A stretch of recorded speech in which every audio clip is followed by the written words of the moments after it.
Apart from being blessed with lots of sunshine and the home of the largest residential population this side of the world, Portmore has several characteristics that make it very attractive to investors. One of the most important of these is infrastructure. You see, the government has invested heavily in setting up technology parks, also known as special economic zones across the municipality. The development of 160,000 square feet of modern new facilities was completed at the Portmore Informatics Park, which is now fully tenanted. The modern new campus, constructed at a cost of US $21 million, establishes the new benchmark for the global outsourcing sector, which is seeking to move up the value chain to create new, higher value added jobs. Mr. Holness says the increased infrastructure investment in Portmore is strategic, as the government's long-term goal for the municipality is to make it an attractive location for technology companies. We have strategically placed investments in Portmore that can match with the developing culture and ethos of Portmore. In the next decade, Portmore is going to be the richest parish. Moving just outside of the municipality to the Kingston Freeport Terminal, several logistics facilities have been constructed at that location. These will diversify the locations for investors while also remaining strategically positioned near the heart of the city. A new 200,000 square foot logistic facility was completed in the Kingston Logistics Park, immediately adjacent to the Kingston Freeport Terminal. The facility meets and exceeds the established international standards for new logistic facilities and is now tenanted. With these projects up and running, Mr. Holness says the government will now shift its attention to completing the Cayman Special Economic Zone, with the Port Authority of Jamaica PAJ spearheading that project. The PAJ will now seek to monetize some of its investments in this sector and reinvest the proceeds in catalyzing development in other economically attractive growth areas. Accordingly, the PAJ is at an advanced stage of preparing to bring some of its BPO assets to market in a way that will allow a wide cross-section of Jamaicans to participate as investors. After listing the assets on the various stock exchanges, the funds raised will be reinvested to complete other priority projects by the government. The proceeds from the monetization will be reinvested in expanding near-port logistics assets immediately adjacent to the Kingston container terminals and in Caymanas. Prime Minister Andrew Holness. The government remains committed to investing in infrastructure, such as special economic zones, to further position Jamaica as one of the best places to do business in the Caribbean. I'm Andre Palmer. Thank you for listening. The following is a message from the Ministry of Tourism. Without a doubt, tourism is Jamaica's #1 industry, and our dedicated workers are its greatest asset. Jamaica would not be the heartbeat of the world without you. As the industry rebounds from the impact of COVID-19 pandemic, we truly need all hands on deck, yours included. Vaccination holds the hope for tourism's full recovery. In addition to COVID-19 protocols, it is the only comprehensive way to fight the pandemic and save lives. I am therefore urging every worker in the tourism and hospitality industry, in all the subsectors, including accommodation, attraction, entertainment, transportation and craft, to do your part and get vaccinated. Do it for yourself, your family, your workplace, and your community. Do it for Jamaica, land we love. Stay safe. Get vaccinated. The preceding message was brought to you by the Ministry of Tourism. A production of the Jamaica Information Service, the voice of Jamaica.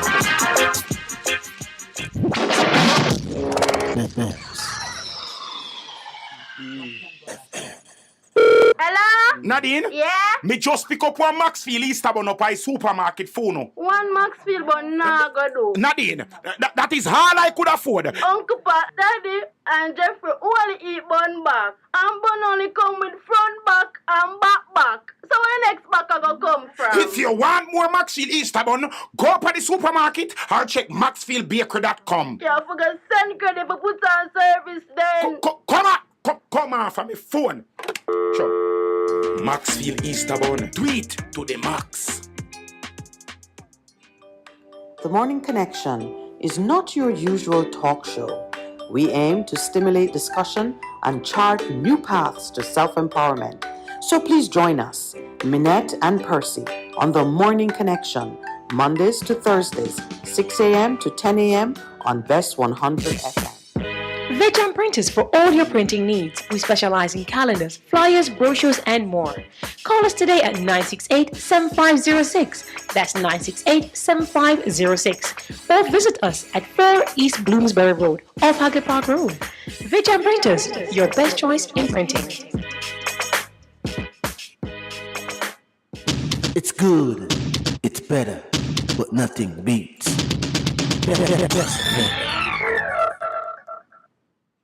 Good morning and welcome back to the Morning Connection.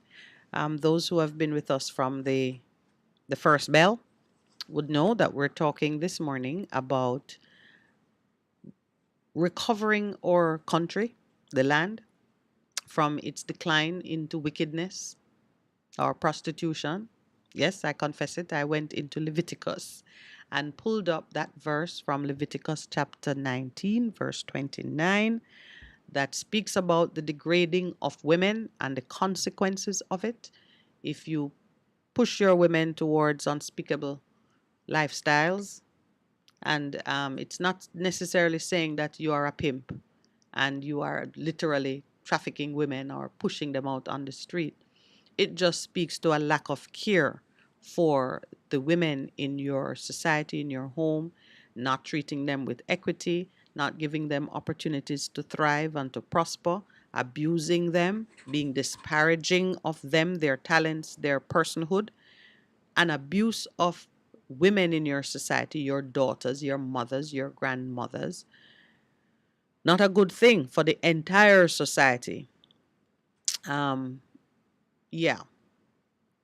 So prostitution is the word that is used to describe women who are degraded. And then it says if you degrade women, then the whole land will turn to prostitution, meaning, as I have described it, things of value that should be given in love are put for sale, go to the highest bidder. Services that should be done with sincerity are offered perfunctorily or with, lack of grace and care. And the entire country slides into depravity and what is called wickedness or iniquity. And what prompted me into this discussion, the story on this morning's paper, speaking about a 13-year-old boy stabbed dead in his mother's front yard, killed by the hand of his uncle, the father's brother. Wickedness has no conscience, no logic, no reference point. I know there was a time in Jamaica when we would say, oh, the violence is confined to this or that neighborhood, or the violence is not random. And you would pretty much tell yourself that if I walk carefully and stay on a certain path, I can escape it. But then we have come to the day now when I think every Jamaican has someone close to them, if not even their own household, who has suffered, who is the victim of, or who has participated in some act of criminality or violence or abuse. It is that prevalent. Irrespective of age, gender, social status, it is that prevalent. There is no safe corridor. There is nowhere that you can say, oh, if I stay here, I am immune from it. There is no haven of safety. And I think it needs to be seen in that way and rise to that level for all well-thinking persons to recognize that they have to do something. And the something that you have to do is not to take a plane and travel to America where you can get away from it. It's not to lock yourself into some, corner where you now become reclusive or you live like a hermit and your children can't see the light of day because you're trying to keep them safe. No, the things that we have to do means opening the doors, reaching out to neighbors and friends, and coming to a consensus, a oneness on how we are going to address this problem. So I moved from my Leviticus reference into an introduction of the Advocates Network, which is this unincorporated body of Jamaicans, and not just Jamaicans, because they are affiliated to similar outfits in other parts of the Caribbean. What we seem to have in common is we all come out of a history of slavery. We all have a dysfunctional relationship with the Queen of England. And we're all seeking to repair our society and to chart a righteous path into the future. So the Advocates Network, I gave some information. I can repeat it later in the morning because they have they've given a contact email address. I think it's advocatesnet@gmail.com. Advocatesnet@gmail.com if you want to write to them so you can become a part of the work that is being done, because we're all a part of it, whether we are being passive or we are taking an active position. But I advocate that you take an active position. It is for your own good, for our own good. So there are things we need to do. And then I took the conversation towards restorative justice. Again, looking at a community of former slaves seeking to build their own community, the instructions that were given to them, and how they were persuaded to build their society, and how the administration of justice was looked at.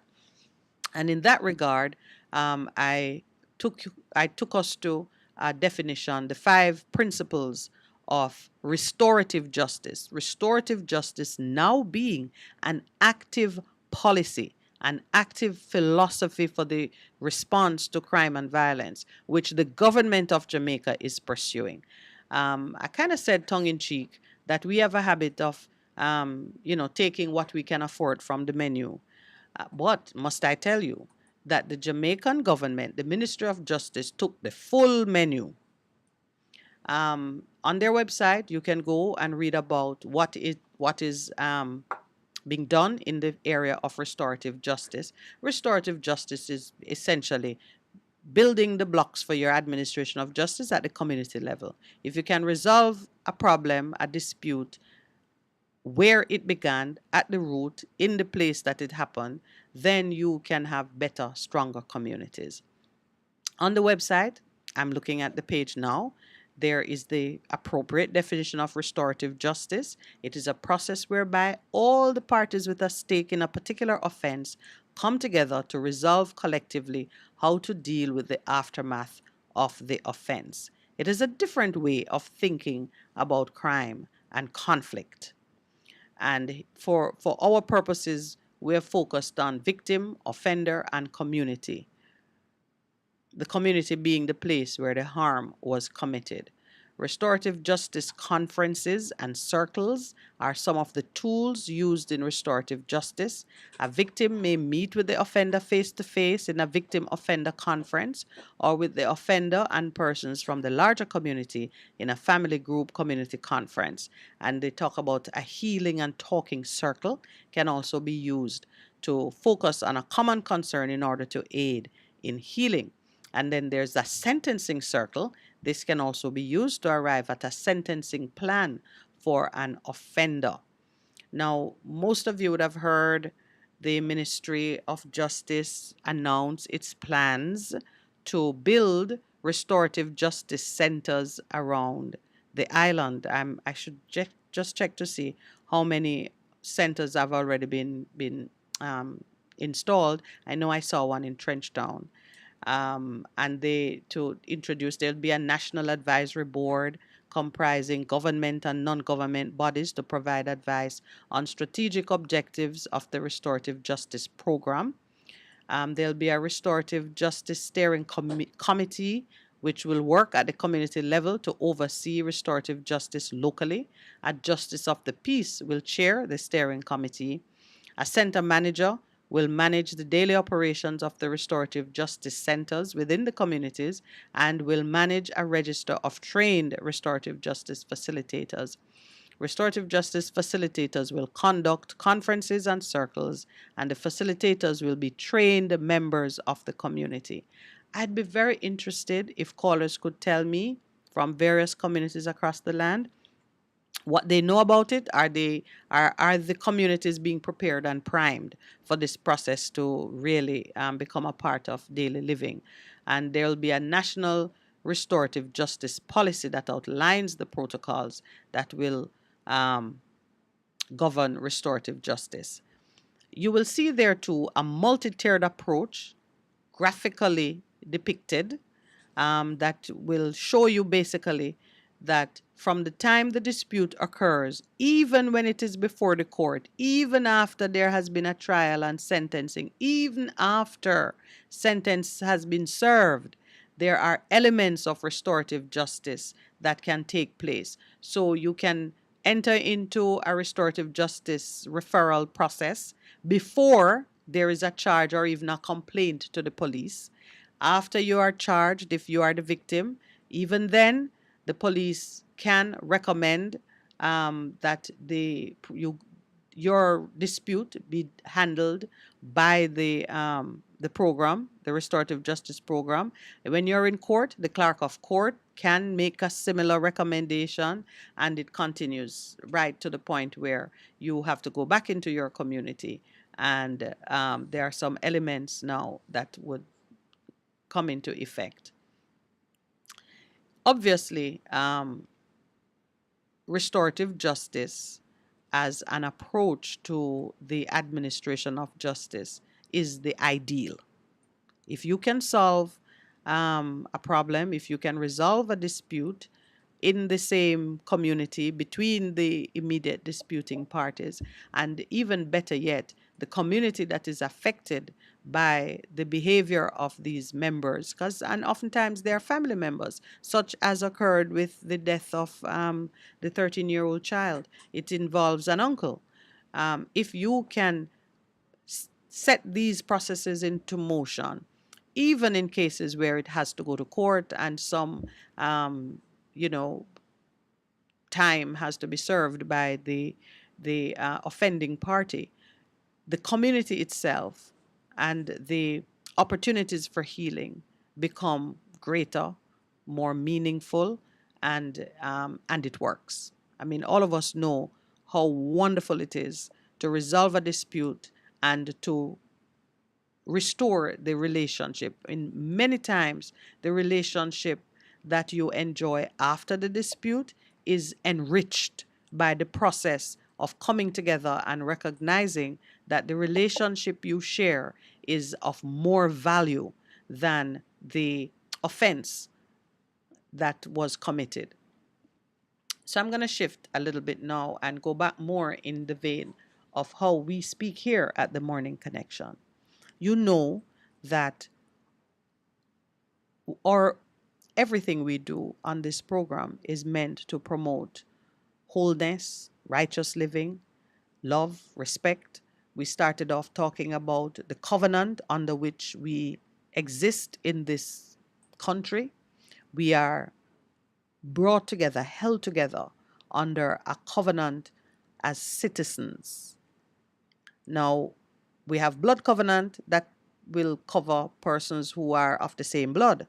And if you watch movies or you're into this kind of thing, you will see one or two persons cut their finger and merge their blood to create a blood covenant. That is a proxy for being family tied by blood. So when I am connected to you by blood, I don't need to mingle my blood with yours. It is already mingled in our veins. But if I want to enter into a covenant of brotherhood or sisterhood, I want to elevate it to the high significance that is placed on the blood covenant. I will break my skin and allow my blood to flow and mingle with yours. And in so doing, I enter into brotherhood with you. Those who are Christians and who, this is the Lenten season when we are drawn to the cross, those who understand the blood covenant between Christ and his followers recognize that it is the spilling of his blood that you take on. And if you do communion and he says, this is my blood, you drink it in memory of me, you understand that there is blood covenant and it speaks, it has power, it has impact. We have a covenant as well. We were fellow sufferers in the slave ship, but today most people don't even want to talk about that. But we are brought into covenant under a constitution which has placed us as Jamaicans to work in a certain fashion for the welfare of fellow citizens. And we say in our anthem and our pledge for the whole human race. So we are covenant brothers and sisters. And persons under covenant behave with a certain degree of love and respect towards each other. We pool money together for those who pay taxes. And even if you are not in a position to pay taxes, because not everybody can pay taxes, those who pay taxes pool money together. That is a pooling of resources to cover certain common necessities. One of them is the administration of justice. Another one is the installation of certain infrastructure like schools and hospitals and roads. And we do these things from pooled resources so that all of us can walk in peace and a certain degree of safety. We pool resources too to provide for the security needs of the country, so we can have a police force. And now we seem to have a ever-expanding military force as well. That is a cause of concern, but still we say we're going to have a military force. We have to take a decision, by the way, whether we need a military force. We needed one when the Queen wanted to call on people from her colonies so they could come and join her in war. If we don't have that obligation, the question would be, do we need a military force as CARICOM region, as members of the Caribbean, as a security force that can respond to emergencies or to hostilities within the region? I think that becomes an issue for us to consider at a regional level. I don't know that Jamaica is ever going to declare war on anybody other than ourselves. And when we do that, as you can see, we don't call in the army. So even the question of what to do with the militia, military army, the army, becomes a question for us when we redefine our covenant. There is a need for us to redefine the covenant. I was not going to say forced into a covenant relationship, but the covenant relationship that I enjoy with persons outside of my blood family came into being because I am living in Jamaica. And so I fall under the Constitution of Jamaica. And if I have an issue, I take it through the courts of Jamaica. As most of you know, when I took my issue through the courts of Jamaica, dealing with Carousel, dealing with my own personal matters, I did not receive justice. I'm not even going to quibble about that. I have received nothing that looks like justice through the courts of Jamaica. So I am very interested in restorative justice because I know that if I can have my disputes resolved proximate to the place of occurrence, face to face with the offender, then I stand a better chance because I will get something out of the process that answers directly to the complaints and to the issues. When I go into the court system, I am going to be met by persons who have no understanding of who I am or have a perverted understanding of who I am. I had to listen to a friend and a business partner being described as someone who was unfit and had adverse traces. And then I discovered that even in the highest quarters of our government, people who are administering public services and funds, their trace is not, theirs is not a trace. Some of them are convicts. Some have been deported and they are, next door or living with or married to persons who are serving in high government offices.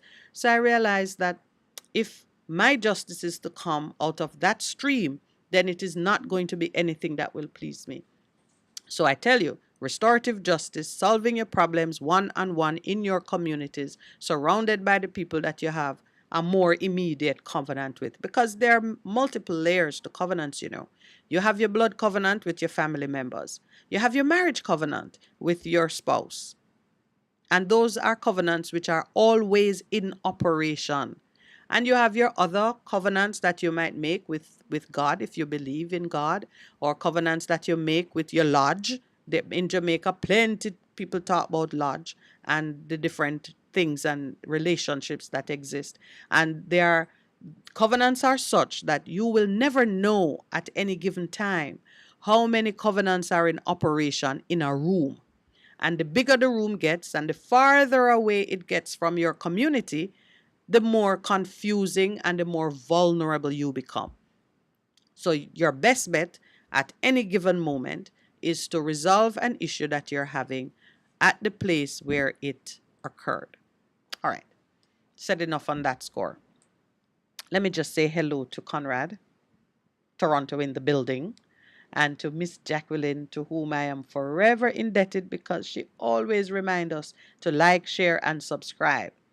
And Earl Brown, good morning, Mr. Brown. Thank you always for giving me the shout out as soon as you come online. Restorative justice is no joke. I think within it lies the key to a brighter future for Jamaicans. And the truth of the matter is, whether the government had embraced it as a policy to be pursued or not, it is in everybody's interest at the community level to ensure that you are creating those structures that can give life to your community. It allows me to say something about our 60 in 60 initiative. Please, many of you have expressed an interest. Some have gone part way in communicating their interest. We need to get on with it. I encourage you to do so. And the reason I'm encouraging you is because for you to bring change into effect in your communities, it means you have to do something. And it's not a kind of a casual something. It's a deliberate, intentional movement towards change. I do know that there is the sense that we are powerless in our individuality. And you know, that is understood because some of us have taken a beating like none other. But I'm encouraging you in this way. As long as you're not dead, from you have breath in your body, take a step towards the light of change. Just take a step. You're going to find that when you take one step, you will have the desire and the energy to take another step. And before you know it, you have pulled one or two persons along with you. Please do not be discouraged that you may be the only one who sees the need to make a change. If it's just you want, send it forward same way. In the aftermath of violence in the community of Marverley in the Kingston area, there was a report that prior warriors had sort of taken to their knees in an attempt to, not in an attempt, it was a determined plan and effort with an awareness that that kind of spiritual intervention is powerful. But that intervention by itself alone is not enough. We always see it. Faith without works is dead. When you get on your knees in faith, you don't stay there.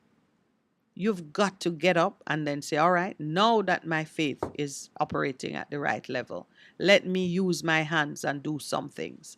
And for the Bible scholars, again, you will remember that when the Jerusalem wall was being rebuilt, some were laying blocks with one hand and carrying their weapons in the other. So there's always a need for you to do something.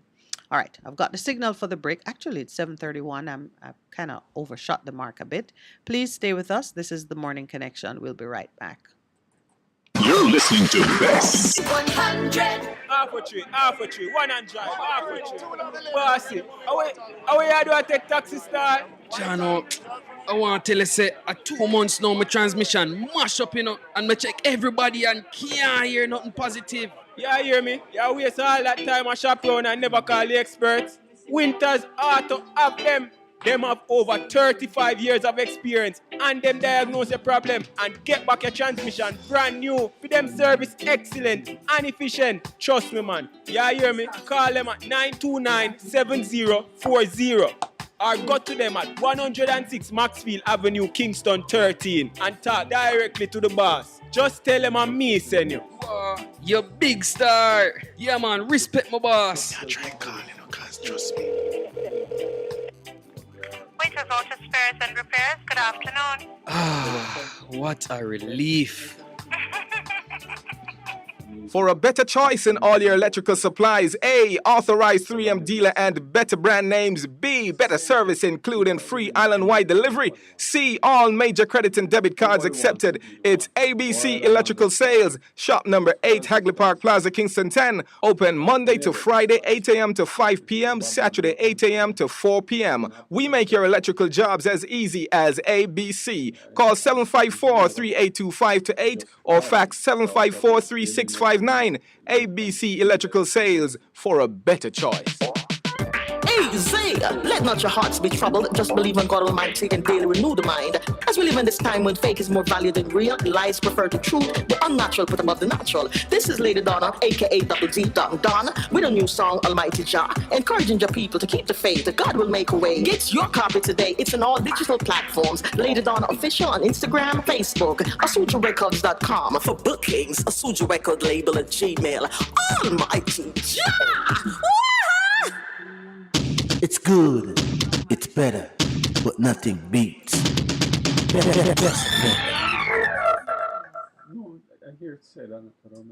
Good morning and welcome back to the Morning Connection. I'm so pleased by the happy comments that are being shared with me online. Thank you all. Of course, you see me soldiering on without Pastor Percival. So I'm getting some love online from the folks who stay in the background and just support us with one or two comments, Miss Jackie. I like what you're saying. I was looking some more at the outlay or the layout of the restorative justice approach that the Ministry of Justice has on their website. And as I read it, and I don't mean to be unfair, but I need you to be aware of this. There are some things, there's a limit to what a government can do, mainly because their role is to set policy, to create the institutions that administer that policy, and then to monitor it from time to time. And of course, they have to provide the resources for the implementation of the policy insofar as it requires money, personnel, and various tools. Can the government give it heart and passion and feeling and the human touch? The government can't do that. Government as an institution is devoid of heart, pulse, blood, or any of the things that would give you the softer side of whatever it is you're dealing with. It's really the individuals and the persons who can bring that feeling to it. In this day when we are concerned that artificial intelligence and robots are lining up to take our place, it's not unreasonable for you to be especially mindful that some of the things that you experience, which you might say comes from a place of warmth and love. No, it comes from an automated dialogue. I mean, for example, if you have an insurance policy, whether it is for your car or for health or whatever, you will see that on your birthdays, you will get somewhere after midnight, a text message or an email will come to you saying this or that company is celebrating with you on the achievement of a milestone. Now, if you are not digitally literate, you might think that, wow, my insurance agent is really on top of things, or wow, this company really does care about people. No, the company has a nice software that has a setting in it to pull up the birthdays for all their customers because they have your date of birth. They have it because of the nature of the business they do with you. They know all your children. They know all the birth dates for your children. And so they have the capability, using artificial intelligence, to send you a birthday wish. And if some of them are fancy, they'll just send you a card. And it is an automated event. You receiving it might feel, wow, I am cared for, I am thought about, I am loved. No. It's artificial intelligence at work. This is how it works. Similarly, your insurance agent or your car insurance company might send you an email that says your paper is going to expire, your registration is going to expire in the next 5 days.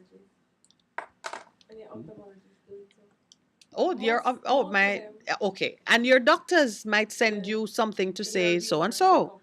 It's artificial intelligence at work. They don't remember you. They don't even know you. If you call and say thank you for that birthday greeting, they're like, what?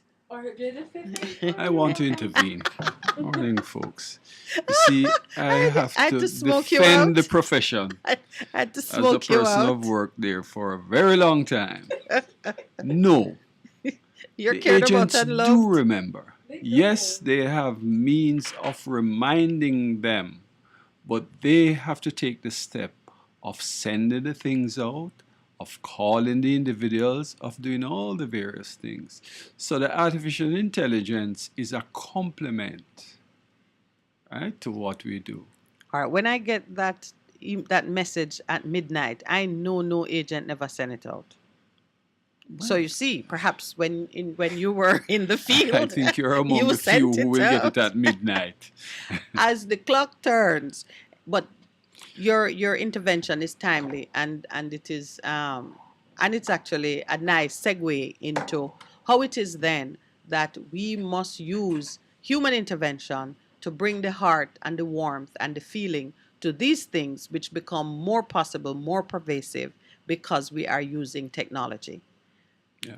So it's good that you make that point, because we tend to think that the artificial intelligence is here to replace us. In a lot of instances, it's not. It is a complement to what you do. It is there in order to aid in processes. And so we should see it as that. Some of us tend to get a little lazy. We want something to do the work for us. But no, you want something to help you to do a better job, to be more efficient, provide a higher in what degree you of do. service. Some time ago, when one of our callers is very, very aware of the existential crisis that humanity will face as we engage more and more with robotics and artificial intelligence. And so, sometimes he used to call us and talk about how many individuals are going to be replaced by the robots. And one of the things that I remember well from my days of studying sociology and political science is that work is an unnatural event for man. Man does not want to get up and work every day. Work is necessary for survival. The things that we have to do for survival, we are happy to do it, or if not happy, the truth is we are enthusiastic about doing it because we want to live. But everything else, we want to find more efficient ways to take care of the things that are tiresome, tedious, and that, don't excite us, not as fulfilling. And so we have used technology to provide certain efficiencies. If you can, if a computer can take care of certain tasks for you that would keep you at your desk until midnight, then you get more time for family, and you get more time for leisure pursuits, and you get more time to rest and to heal and so on. And that's the theory behind how we use technology to reduce the level of effort, the level of human effort that is required in some common tasks. Yeah, this is a perfect time for retraining, because we know that the technology cannot exist on its own. And therefore, persons will complain that they are being replaced. But the truth is, we need to focus on retraining our people, because even these computers or whatever the technology might be, it relies on people as well. They have their own needs. They need to be maintained. Exactly. And a whole new world of jobs. will emerge. It seems like a good point to talk about the digital literacy program on which we will embark in the next week or so, and we're getting claps from the young person in the room. And the truth is, both programs go hand in hand, the 1660 as well as digital literacy. And I just want to say a little bit on the 1660, even before 1660, before you get into digital literacy. It is a tendency for people to sit back and not get involved. We have been talking about the 1660 for quite some time. And I don't think the take-up is where we want it to be. And I'm encouraging our listeners to just step up, get involved. This is not about being a whistleblower or anything like that. It is about improving your community. It is about getting involved. The hope is that the violence and all the other things will be a byproduct of just taking pride in your community and doing something to change your surroundings, to change your environment, and to make a difference. The other night we were looking on the news and we were seeing the plastic bottles and all of these things in the harbor. And of course, in driving through Kingston, you'll see people driving in cars and they're throwing the bottles through the window, or, things like that. The truth is we need to get more garbage cans out there. So instead of throwing the bottle on the road, we just drop it in a can. And then we organize for persons to recycle and do all the various things that we need to do in order to ensure that this doesn't get in the drain and eventually get down to the sea where it becomes a problem. And so we're saying, people, get involved. Let us start to change the way our community look and feel. And believe me, people will start to take pride in the community. They'll start to refocus. Our youngsters will get more involved and more encouraged, and eventually the other changes will take place, which includes the violence, and people will be less angry. Let us build space for children to play, for children to interact. We're coming out of the COVID-19 situation now. It means that people will be socializing a little more. Let us start to get outdoors, and make friendly space for people to interact. Yeah. You got all of that out of your system. Well, you laid the foundation too for a point I wanted to emphasize as we talk about restorative justice and the role that it can play in making communities better place for people to live. And it's this. In order for you, I'm going to quote Pastor Percival. I got to quote him at least 3 times. And I think, I might have done one already. So I'm going to quote him now. Early when we started our work on this program, and we talked about agents of change, and we were looking at the different catalysts for change. We were talking about the decline into crime and violence and the indiscipline that is so prevalent in the society.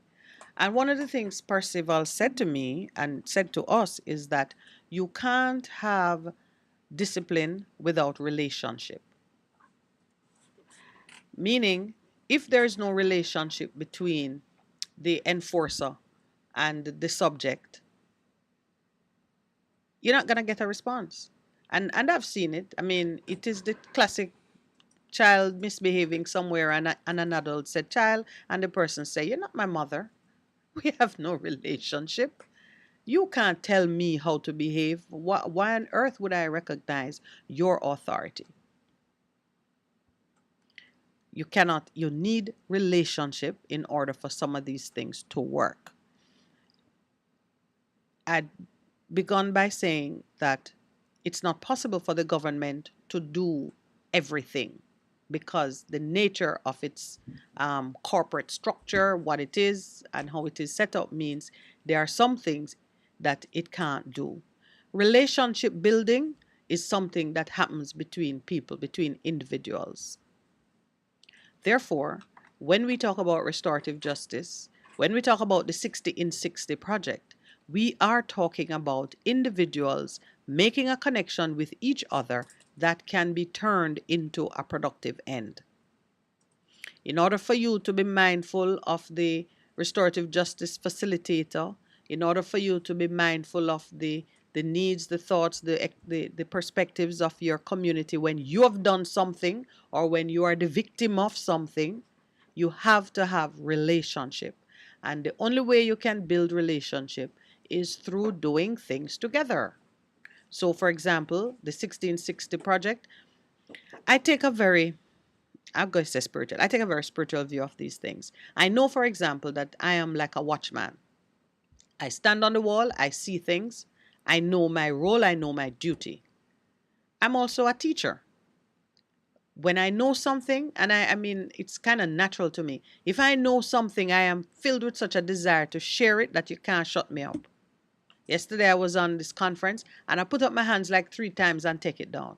I wanted to say something, but I wanted to be quiet. And each time I felt the urge to say something, I put up my hand. Then I want to be quiet, I take it down. Eventually, I just kept it up because after being on the call for being in the conference for about 2 hours, the thing that I desired to say, no one else had said it. And so I said, you know what, let me at least make this contribution. But I'm a teacher, meaning I want to share. Think about it, that's what teachers do. They share knowledge. So that is what drives me. When I see something that needs to be done, or when I acquire a bit of knowledge that I think could help someone else, I am strongly motivated to share it. So that's my role. On the Morning Connection, I share and I share and I share. You who have the opportunity to receive it and to use it, you have a choice, and you have to make your choice. And I recommend that you be intentional. Don't hear something, think that it's good, and say one day, take a decision. So we are encouraging you because that is our role. We have been given the idea, we've been given an opportunity, and we are being faithful and obedient. We will be rewarded whether you do it or not. What do I mean by reward? I don't mean that there's anybody paying me, but if you think about when Jesus described the people praying and said, don't be like the Pharisees who stand out in the town center and pray and let everybody know that, they can do a good prayer. That is their reward. It says there is some satisfaction you get from doing something that pleases you. And those who are out there doing things are rewarded by the satisfaction they get from doing it. But also on a spiritual level, when you are doing the right thing, the correct thing for the interest of your community or your family or others, there is a reward too that comes. So I will be rewarded whether you participate or not, but your reward is tied to your participation because it is your community that is going to give you the reward. Yeah. And, different people have different skill set. Mm-hmm. And one should never think that I must be the one to go there and be vocal. There's something that you can do. I mean, within your community, if it is someone who just walk around with a little can and water a plant, that is something. And therefore, you should commit yourself to whatever it is you are able to do. So never think that you must always, be upfront or you're required to be upfront. No, you're just required to participate. But you've said something that I want to build on. Whether or not persons participate in 60 in 60, irrelevant. If by our saying your community needs you to do something intentional for it, if by our saying that you are motivated and encouraged to just get up and do something in your community on your own, with your own, that's fine. You would have done it. You don't need to do it through us. What we are saying is something of a higher order. But if you get up, if you're motivated to get up and do something in your community, you will be blessed by it. So please remember that you don't have to do the specific thing that we are promoting or advocating. What we're doing is of a different order because it's very spiritual. And if you're stepping into it, just know that you're stepping into something different. You can, however, get up and do something in your community. Start a daycare in the evenings for the 1 or 2 mothers who are so harried and tired that you know they could take a break and you don't mind having kids around you for an hour or 2. Start a little reading thing for the shut-ins who are in the community and their eyes gone dark and they love the Bible or they love to read the newspaper or whatever. You can visit with them for a half an hour, read the newspaper. Decide that you're going to cook a meal, and the 2 or 3 old men whose wives died and then can't cook so good, you're gonna give them dinner. It really doesn't matter. It's building community spirit. It's simple things, but it goes a far way. And when it comes now to the day when you need restorative justice to work for you at the community, everybody going to say, who? Miss Eden? No, no, no, we can't make that happen to her. Come, come, come. No, no, what to no say happen with this lady? And they will set something in motion for you. Just be a blessing to someone else. Yep. So, yeah, thank you for that, Mr. Producer. Oh, you're most welcome. You are most welcome. Well, I have one other thing that I want to wake up the mind to as we come closer to when you call us. April is Rastafarian month. It has been settled, I gather, in high places. Government has approved it.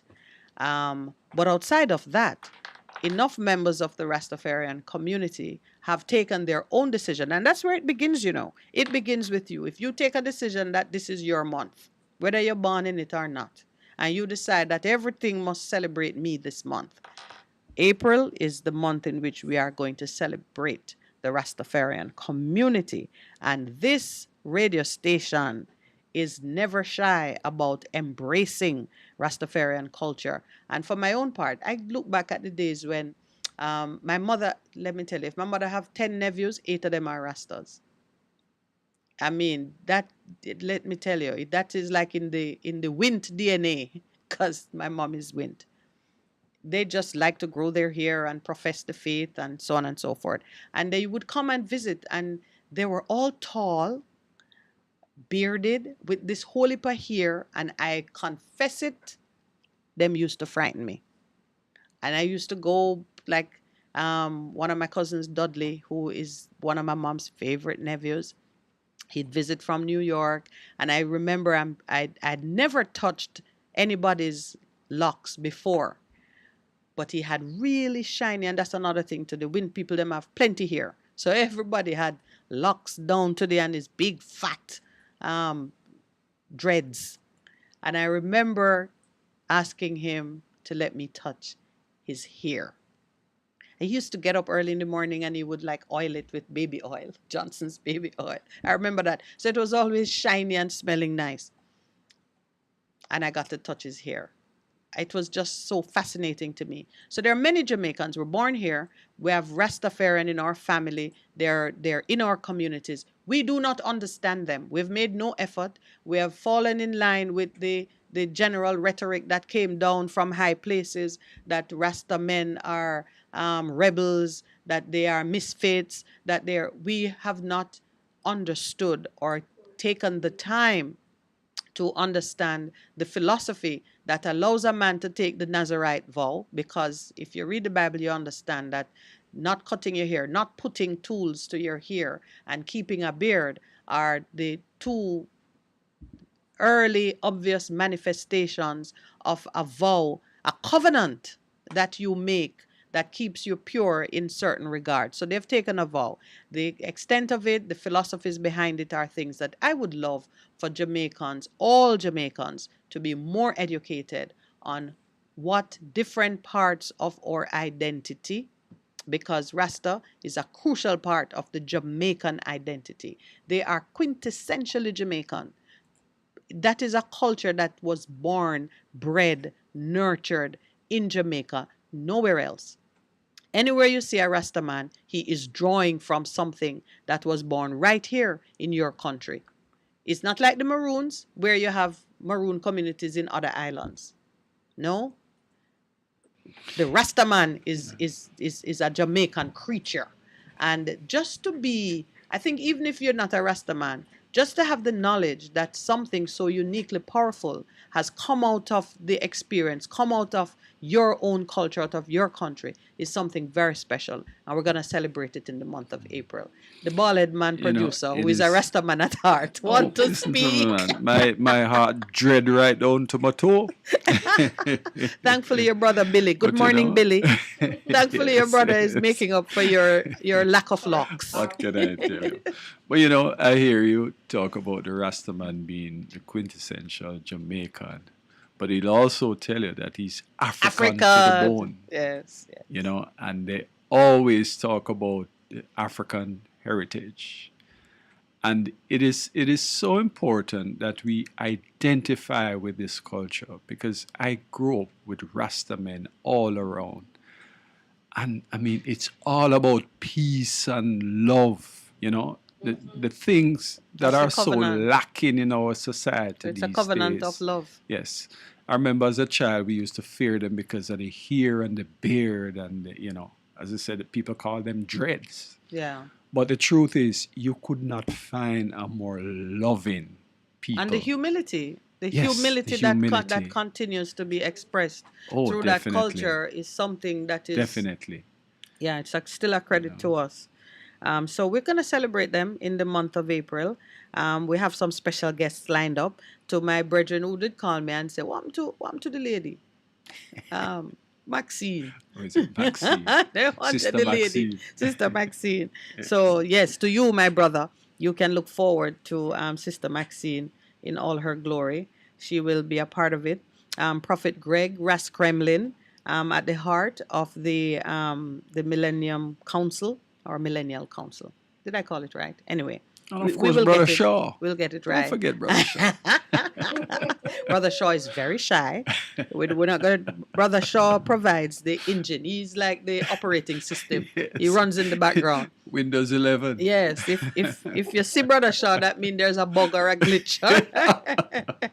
There's something to be fixed. But no, I tell you, he is an unsung hero who wants to remain that way, but it's very hard. So I know one of the things that I've asked Prophet Greg, I hope you're listening. I want a live performance. So we've got to just try and get that settled just right. So we're going to bring some. Well, I know a bring master some drummer that you can noise. use. Oh, we sure do. So we can have more than one live performance. None That's other than true. Congo Billy Congo himself, man. Billy. Big up Congo Billy. Well, you have some credits with Congo Billy. Oh, yes, yes, yes. I think you could organize something. But we're gonna have fun as we celebrate our Rastafarian brothers and sisters in the month of April, and we're working hard to have some announcements that can just give you something to look forward to. What is the other thing that I want to say before 8 o'clock hits us? On the digital literacy program, we're gonna have that too. We're doing 12. It's 12 episodes. 12 episodes. 12 yes. episodes starting. Which Next day are week, we doing Thursday. it again? We are looking We're to kick starting it on off next week, Thursdays. Thursday. Okay. Yes. Or one of my favorite academics will be with us, Professor Goulding. Yes. Yes. Yes. Last time I tried calling him by something else. I think I was calling him Goldson, maybe. Anyway, I kept the gold in his name. Professor Goulding will be with us, and beloved, I would have said First Lady of JPS. And I hope there isn't a First Lady who is saying, what? Winsome Callum, to whom I am indebted for sharing the vision that we have. We know that many corporate citizens are taking their services and their interaction with their customers online. And a lot of the customers are suffering just trying to navigate that world. And so JPS has very kindly, and I really am grateful. They've taken, I'm just going to say the risk, but it's not a risk. We are a safe investment. Not a risk at all. Yeah, JPS is walking with us through this journey, and some other persons who will show up as the season runs. So we're going to do a season on digital literacy. We've passed the 8 o'clock hour, I think. We're just about there. Just about there. So when we come back, I'll say a little bit about it before I open the lines. Please remember the numbers to call are 619-1508 and 876-279-8473. Stay with us. This is The Morning Connection. You're listening to Best 100. Hello, I'm Moira Alderson with the BBC News. As fighting continues in Ukraine, a Russian missile strike on the offices of the regional administration in the southern city of Mykolaiv has killed at least 7 people. More than 20 others were injured. Rescuers have so far pulled 18 survivors from the partially destroyed building. Danny Eberhard reports. The strike, apparently by a cruise missile, has left a gaping hole through the 9-storey building. It destroyed the office of the regional governor, Vitaly Kim, but he wasn't there, having, he said, overslept. Mykolaiv is one of a number of cities recently awarded hero status by President Zelensky. It blocks Russia's route from the occupied city of Kherson to the major Black Sea port of Odessa. Ukrainian troops in the area have repelled concerted attempts by Russia's military to move west, inflicting large losses in the process. Elsewhere, Russian forces continue to shell the besieged northern city of Chernihiv. The city's mayor estimates that 400 residents have been killed there since the war began. Parts of the eastern regions of Luhansk and Donetsk have also seen further combat. The latest face-to-face talks between delegations from Ukraine and Russia have ended in Istanbul. Turkish media report the discussion lasted 3 hours. The Ukrainian side said it had suggested a new system of security guarantees, with countries such as Turkey acting as guarantors. As the negotiations took place, Russia's defense minister, Sergei Shoigu, reiterated that its military had achieved the main objectives of what he called the first phase of the operation. Jenny Hill reports from Moscow. Moscow continues to insist that what it calls a special military operation is going according to plan and enjoys growing popular support. Earlier, the defense minister said that Russian forces had significantly reduced Ukraine's military capabilities. Sergei Shoigu said that troops would now focus on what he described as the liberation of Donbass in eastern Ukraine. The Kremlin is demanding that the Ukrainian government gives up control of the region, although it's by no means clear that such a concession would be enough for Vladimir Putin to withdraw his troops. The head of the International Atomic Energy Agency is visiting Ukraine to ensure the state of the country's nuclear plants. Rafael Grossi said urgent action was needed to prevent the danger of an accident. From Vienna, where the agency's based, here's Bethany Bell. Mr. Grossi said the conflict in Ukraine was putting its atomic power plants in unprecedented danger. He said there'd already been several close calls. He appealed for urgent action to make sure the facilities could continue to operate safely and securely and reduce the risk of a nuclear accident. The IAEA is planning to send experts to Ukrainian sites and deliver monitoring and emergency equipment. World News from the BBC. The International Monetary Fund and Mozambique have reached agreement on a loan of nearly $500 million, the first since the IMF suspended support 6 years ago. The IMF said it expected final approval to be made in the coming weeks. International donors cut off aid to Mozambique following a $2 billion corruption scandal in 2016. British police say they've issued an initial 20 fines over events hosted at government offices in London in breach of coronavirus restrictions. Officers have been investigating a dozen gatherings at Downing Street and the Cabinet Office, some attended by the Prime Minister Boris Johnson. Media reports of alcohol-fuelled lockdown parties led to calls for Mr Johnson's resignation earlier this year. Rob Watson reports. When the so-called Partygate allegations first emerged, Boris Johnson told Parliament and the country alike no laws had been broken. The police have now found otherwise. The conventional wisdom at Westminster, probably correct, is that Ukraine overtakes Partygate and that Mr Johnson will survive whatever the police find. But if the Prime Minister was found in the coming days to have broken laws he made, that would still be quite a moment in British politics. Queen Elizabeth has taken part in a Thanksgiving service for her late husband, Prince Philip, in her first public appearance for 5 months.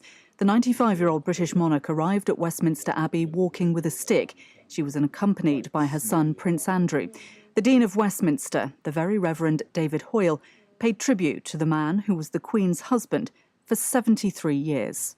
His was a discipline and character that seized opportunity and overcame obstruction and difficulty. We recall with affection and respect the sustained offering of a long life lived fully. That's the latest world news from the BBC.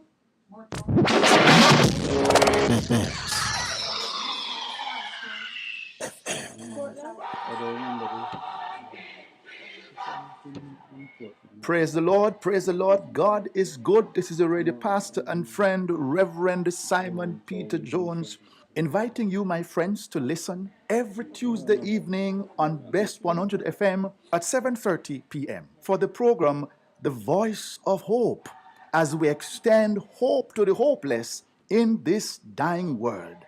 God is good. Be encouraged. Hope is in the Lord. Half a tree, one and drive, half a tree. Bossy, how you do I take taxi start? Jano, I want to tell you, say, 2 months now, my transmission mash up, and I check everybody and can't hear nothing positive. You hear me? You waste all that time I shop around and never call the experts. Winters Auto have them. Them have over 35 years of experience and them diagnose your problem and get back your transmission brand new. For them service excellent and efficient. Trust me, man. You hear me? Call them at 929-7040 or go to them at 106 Maxfield Avenue, Kingston 13 and talk directly to the boss. Just tell them I'm me, send you. Wow, you big star. Yeah, man, respect my boss. Yeah, try and call him, because trust me. Waiters Auto Spares and Repairs, good afternoon. Ah, what a relief. Veg Printers for all your printing needs. We specialize in calendars, flyers, brochures, and more. Call us today at 968-7506. That's 968-7506. Or visit us at 4 East Bloomsbury Road, off Haggard Park Road. Veg Printers, your best choice in printing. It's good, it's better, but nothing beats.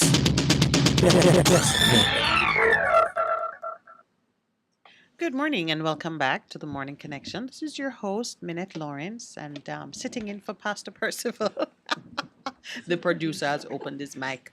So we're going to have fun this morning because, he comes at things from a non-pastoral perspective. I'm just teasing you. I'm taking liberties with you. So we're going to open the lines in a few minutes, but I did want to say just a little bit more about on this matter of digital literacy. Yes. Why we have decided to use your time to just open, your awareness a little bit more where it is. For 1 hour each week, yes? Mm-hmm. Yes. Called the Golden Hour.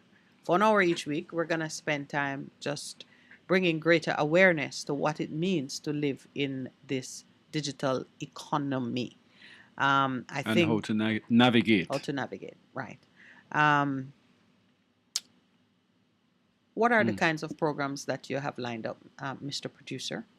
Well, the first thing is to bring people's attention to digital literacy, what it is about. As you know, we live in a world where pretty much everything is being done online, and it is more than just social media. When you think about things like banking, you think about even GPS themselves, who are now giving you the ability to read your meter yourself, among other things. And plan your consumption. And plan your consumption. Yes, because even within the app, the GPS app, you can set targets and you can get alerts to say whether or not you have gotten to the kind of usage that you're budgeting for each month. And of course, when they come on, they will tell us more about what you can do with their app. Of course, in the financial sector, the banks, the insurance companies, all the various places, they offer services online. And people need to know that we are now at a point in life where if you are not comfortable with the technology, you're going to be left behind. And the truth is, no one is saying that you have to be an expert, but certainly you should be able to function. There's a saying that says you should inspect what you expect. And therefore, if you are going to be interacting with the various companies or various things within the society, then you should know exactly what it is you want from it and how to get it. And if you're not doing it yourself, you should know what persons are doing, persons who are representing you or assisting you. You should have a clear understanding of what they are doing. I mean, these days, even your car, Is a computer. everything that you do is more of a computer than a car, car. as we understood it. Yes. I want to quote a statistic from the Broadcasting Commission. 88% of Jamaicans who use social media use it several times per week.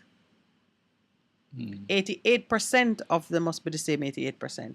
They have a preference for WhatsApp among social media platforms. And it is now only 55% of the Jamaicans who use local television, and only 36% of Jamaicans who are listening to radio. Yes, interesting. Which is why you see radio no, I now. think I read that wrong. Let's get back to it. This says more than a third of the public do not listen to radio. Okay. And this was coming at it from the regulator's perspective of regulating content in the traditional spaces, which is radio and local television. So the bottom line is most Jamaicans are going away from traditional channels of communication and broadcasting. Yes. And that movement is bringing them more online, more in the digital world. Yes. Where you need to have a certain level of understanding in order to make the best use of it. Digital literacy refers to an individual's ability to find, evaluate, and clearly communicate information through typing and other media on various digital platforms. It is evaluated by an individual's grammar, composition, typing skills, and ability to produce text, images, audio, and designs using technology. That's a sneak peek. Yes, just stick with us through these this season. We're gonna do 12 episodes in which we're gonna be bringing persons with various levels of expertise, both from the technology side and from the consumer side. Right. Also, we're gonna bring some people from the policy and planning side, just to give you a clearer idea of what you can expect, what you need to know, what training, if any, you need to go out and get, and just to give you a greater level of discernment in navigating the digital world. And, even while you're saying that, I'm also thinking about the disabled. Yes.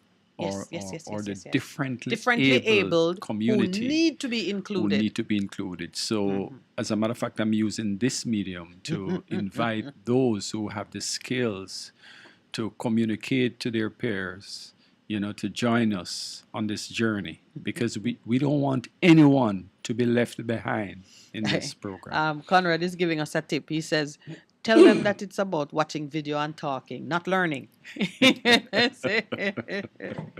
If you say learning it, people just going to ask me, it's like, what? I need to take notes, and then maybe there'll be a test.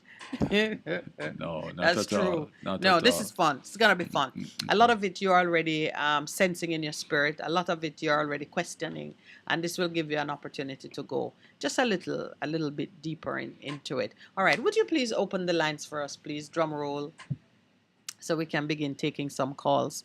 I'm fired up about the digital literacy thing. As you know, It's been in my heart for a long time, and it will be the first time we do like a season of work on a specific issue where we'll really get to explore it. And so I'm looking forward to that. And I made a note. That seminar that was done by the Broadcasting Commission. Oh, wow. It just woke me up. It woke me up. Yes. I pulled up the PDF of it because I want as many of the presenters, engineers, and so on of Best FM to be aware of it and to benefit from it. So I got a copy. I got a copy of it, which I'm ready to share. And you know what? Anybody listening who wants to hear what the Broadcasting Commission thinks about regulating content in this Very new world, important. I'm happy to share it. It was a webinar on media regulation in the content universe. Do we have a caller on the line? Good morning. Welcome to the Morning Connection. Hello, good morning. It seems Good like morning, morning. we lost that caller. Or it's in the digital realm. It will find. We'll find it. We'll be patient. we'll be patient. Yeah. So, I'm. Hello, good morning. Good morning. Good morning, Wayne. Brother Wayne, morning. Good morning, my sister, my brother, and all listeners. Yes. Yes, Miss Minette. Yes, sir. The 60 in 60. Yes. Yeah, you see, your trials in the past of which you have been through, and the state let you down, by not giving you justice, Yes. It's a sign that the Lord have a greater purpose for you. And that is to save souls. Save souls. So the project is a lovely project, You see, me up on the WhatsApp thing, me might not sign in yet, because we can't tell you a lot of things about my experience, I'm a more humble person. We reason with people, forceful, but my reason, I have a reasoning ability, to sit down and listen and reason. Yes. And the way I see things turn out most time, it's right now it's happening, I'm a little corner by myself. I would say I'm just by myself, I don't really have no company, No, company. That's why I'm just by myself. But we know the audience have a purpose. Absolutely. They make the world know of right from wrong and help them to understand it better. So the project we are doing now, it might start small. You might not have not that much support on a levels where you look for as the husband just say, your husband attack, otherwise don't. Yes. All right, yeah. But I would say, not too small it is, And the purpose is good, and we are prayer, and make sure say, we call upon the Lord for his help, where we can do what we can do. And I'm here to support everything, Thank you. Within myself, I'm more look out for people where we can find the same spirit and mentality and humbleness. So you can walk. And we unite to force together and get to the people them, because amongst people where in the amongst, the poor people, get to youth, it's like them in a deep darkness on a levels, Because I even worse now than when I was a little child. So in my spirit, I feel like we need to reach out to people with certain mentality and probably certain levels of financial and intellectual, we just combine the force and try to get to them, because there's a force fighting against righteousness, Always. So if you do something that is to elevate Jamaican people, trust me, Miss Minette, I know. harder than any project you ever done before. It's going to be absolutely going to be a struggle. I love what you're saying because I'm definitely of the mindset too that if I get one, then that one is going to be the doorway to the change that we're waiting on. So thank you for that. I am here, me there, I tell you. Yes. Walk. Yep. You soon get your marching orders for this one because I know we need people on the ground in the communities. And next thing. Yes. By even listen to you in the morning, I make me think again. All right, how me I go approach my community, absolutely. Yeah, but one more thing, we talk about the woman now and turning them to prostitution, Yes. And the scripture shows that these things will bring destruction amongst us, And no people, not humbly enough, you understand what the Bible says. We are human beings, And the Creator make us with more than the rest of animals, them. Yes. Right? So, and to those who given more is expected of them. Yes, right? sir. So you can have your cow, and you have your dog, and you have your this, and them have teeth, and them not brush them teeth, and so them teeth not rotten. But if we not brush our pitney teeth, what happen? There you go. Because we God gotta give do more more. sense yes. to do things. Yes. And we need to do things on a higher level. So certain sexual life not proper. And if you teach a woman them to be free, when you expect the little boy them and grow up come turn, and them Right. little girl are gonna come turn. Yes, and then they You know? become big men and women who bring iniquity Yeah. as we So And it I not stop yeah. till all the baby we are born are just evil. Right. Of So you course. see, If you don't when you interrupt move- it, Eh? if you don't interrupt it, it perpetuates into infinity. Yeah. But boy, learn to all the little baby them are born evils and when God have got rat him have got lick out all the baby them to Yeah. them are evil. Yes. You might have look upon them and say them are baby and look at them innocent and them look innocent, but Yeah. what go on, how them born and everything, them are evil and them see man grow up come do some evil thing because we never put a stop to certain things from morning. Yes, sir. You know, so Thank you when very the Bible much. show you that God send and wipe out all some nation and pitney and dead and everything, it's not God not do nothing bad enough. Because when Israel start the wickedness and evil and it multiply amongst them, I'll be able to when the judgment come. We know that. All right, You my know, brother. so- Thank you for warming up the pipes with that first Yeah, call. man, I just know it's a great attack, mama. All right, my brother. Thank you. Big man. for the This is a encouragement. woman Yes. that you have. I tell you. Yeah. Oh, my God brother, I'm bless blessed. All I'm right, blessed. Wayne. Thank you. Blessings. Good morning. Welcome to the Morning Connection. Good morning. Good morning. Good morning. Yes, I find leave them this morning and don't turn up. Anyway, your turn, man. I get a call from your My connection administrator. on the weekend, Friday. Yes. Yes, so I give her some information and we're supposed to link forward and the project wise. Yes, sir. Now, when it comes to restorative practice / justice, I have said to you earlier that we were in 2018-19, so we were trained by CVSS. You know what CVSS is? Council for Volunteers. Yes. Right, yes. So Dr. Edley Morgan was one of the persons who I believe the writer of the program and so forth, funded by USAID and things. We did a trainers training in restorative practices. Oh, so you could train me. Yes. All right, I'm signing But up. I don't believe it. Yeah? I'm going to sign up so you can train me. Yeah. I have the manual here to try to share with persons who have anything that can photocopy it. Maybe I need to come that way one at a time and you look at it and say the one to copy it. No, I don't think most of us who have been trained have been doing anything. I have tried my best to work with the high school, one of the high school here. I've been trying to work with some persons in St. Anne's of late. And most time persons just don't seem to want to take it on, but I am not giving it up. And what you are doing now, I want to know, establish it within and through your forum, your platform, to help to move it. Because as the part of the thing say, retribution says you have broken our rules and until you pay us back by being punished, they are not welcome in our community. That will turn our person. Absolutely. Yes. Restoration says, yeah, one of our own and we are not giving up on you. Oh, my brother. Yes. This behavior is unacceptable.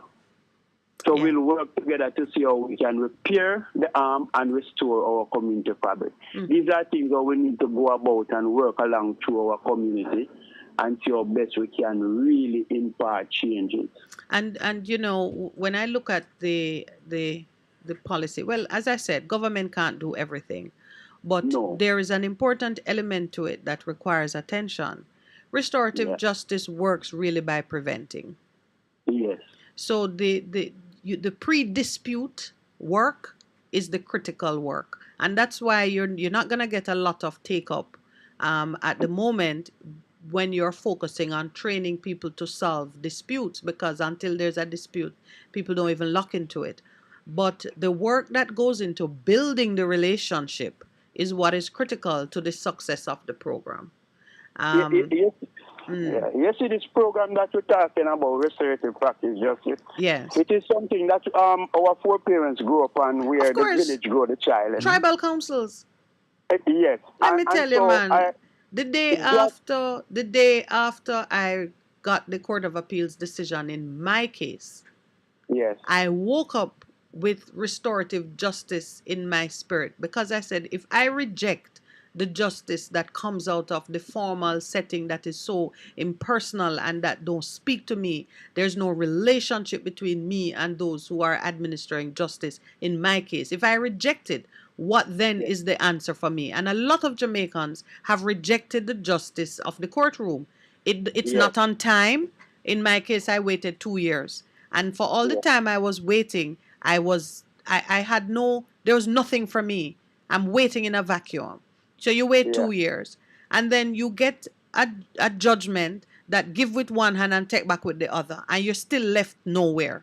So I said, if people are having this experience coming out of court, you think the lawyer did charge you too much, you think the judge not really know what they might do, you think the society is stacked against you, you are going to be left with a lot of bitterness and discontent. What then is the answer? And I got up in the morning with restorative justice in my spirit, and I said, I must take a look at this thing, because it's not... Happily, the government of Jamaica understands that if we are going to solve what is happening on the ground, we've got to address it on the ground. Not in a courtroom, not in the Privy Council. We have to address it on the ground, which is in the communities. So... Right. And so, reparative, go ahead, sir. Restorative justice practice is something that definitely need to work with the social fabric of the community. Yes, yes. So if we are missing that part of it, we won't get it happening, you know. And because, you see, the thing that solve the crime, that will help to solve the crime, is when you solve the social fabric, you know. Precisely. That's why I said the pre-dispute work is the important work. And the other thing to is we lead persons into error when we confine the meaning of justice to dispute resolution. Justice involves just your treatment of each other. Fairness and equity in how you treat each other. For example, simple thing. You enter a room and you say, good morning, John, good morning, Paul, good morning, Peter, and you don't speak to Suzanne. Yes. Right away, Suzanne feels disrespected. Yes. And the only reason she has for feeling it is that you were not equal or you didn't behave equitably in a greeting. Yeah. And Susan gonna say, what happened to me? You know, like me, and from there, so it escalates into something else. But one of the things that happens, you know, even myself, I have persons within my community that I don't speak with because of how they operate and so forth. But the thing is, you see, when there's something that needs to be done between all of us, I still speak with them. Yes. It's that somewhere along the line we don't speak as often as I would speak with other persons. Yes, but you see, as long as they don't interpret any malice from you, that's fine. Because we don't have enough words to give everybody. But if the circumstances cause them to interpret it as being malicious, you have a problem that you need to address. True. All right, my brother, you know I'm loving the conversation, but I have another caller on the line and I have a break coming up. All right. Yeah, man. Thank you. Yeah. You too, my brother. Are we taking the call or are we taking the break? Good morning. Caller online. Hello, good morning, Miss Minute. Good morning, my brother. We're right up on the break. Do you have the patience to wait for me or? Yeah, man, righteousness, man. Righteousness, you can wait for me? We're taking a short break. Yeah, man, bless you, man. All right, my brother. Thank you very much. Yeah, man, righteousness. You're listening to Best. 100. What should a taxi service do for you? On-Time Taxi Service is more than just a ride to the other side of town.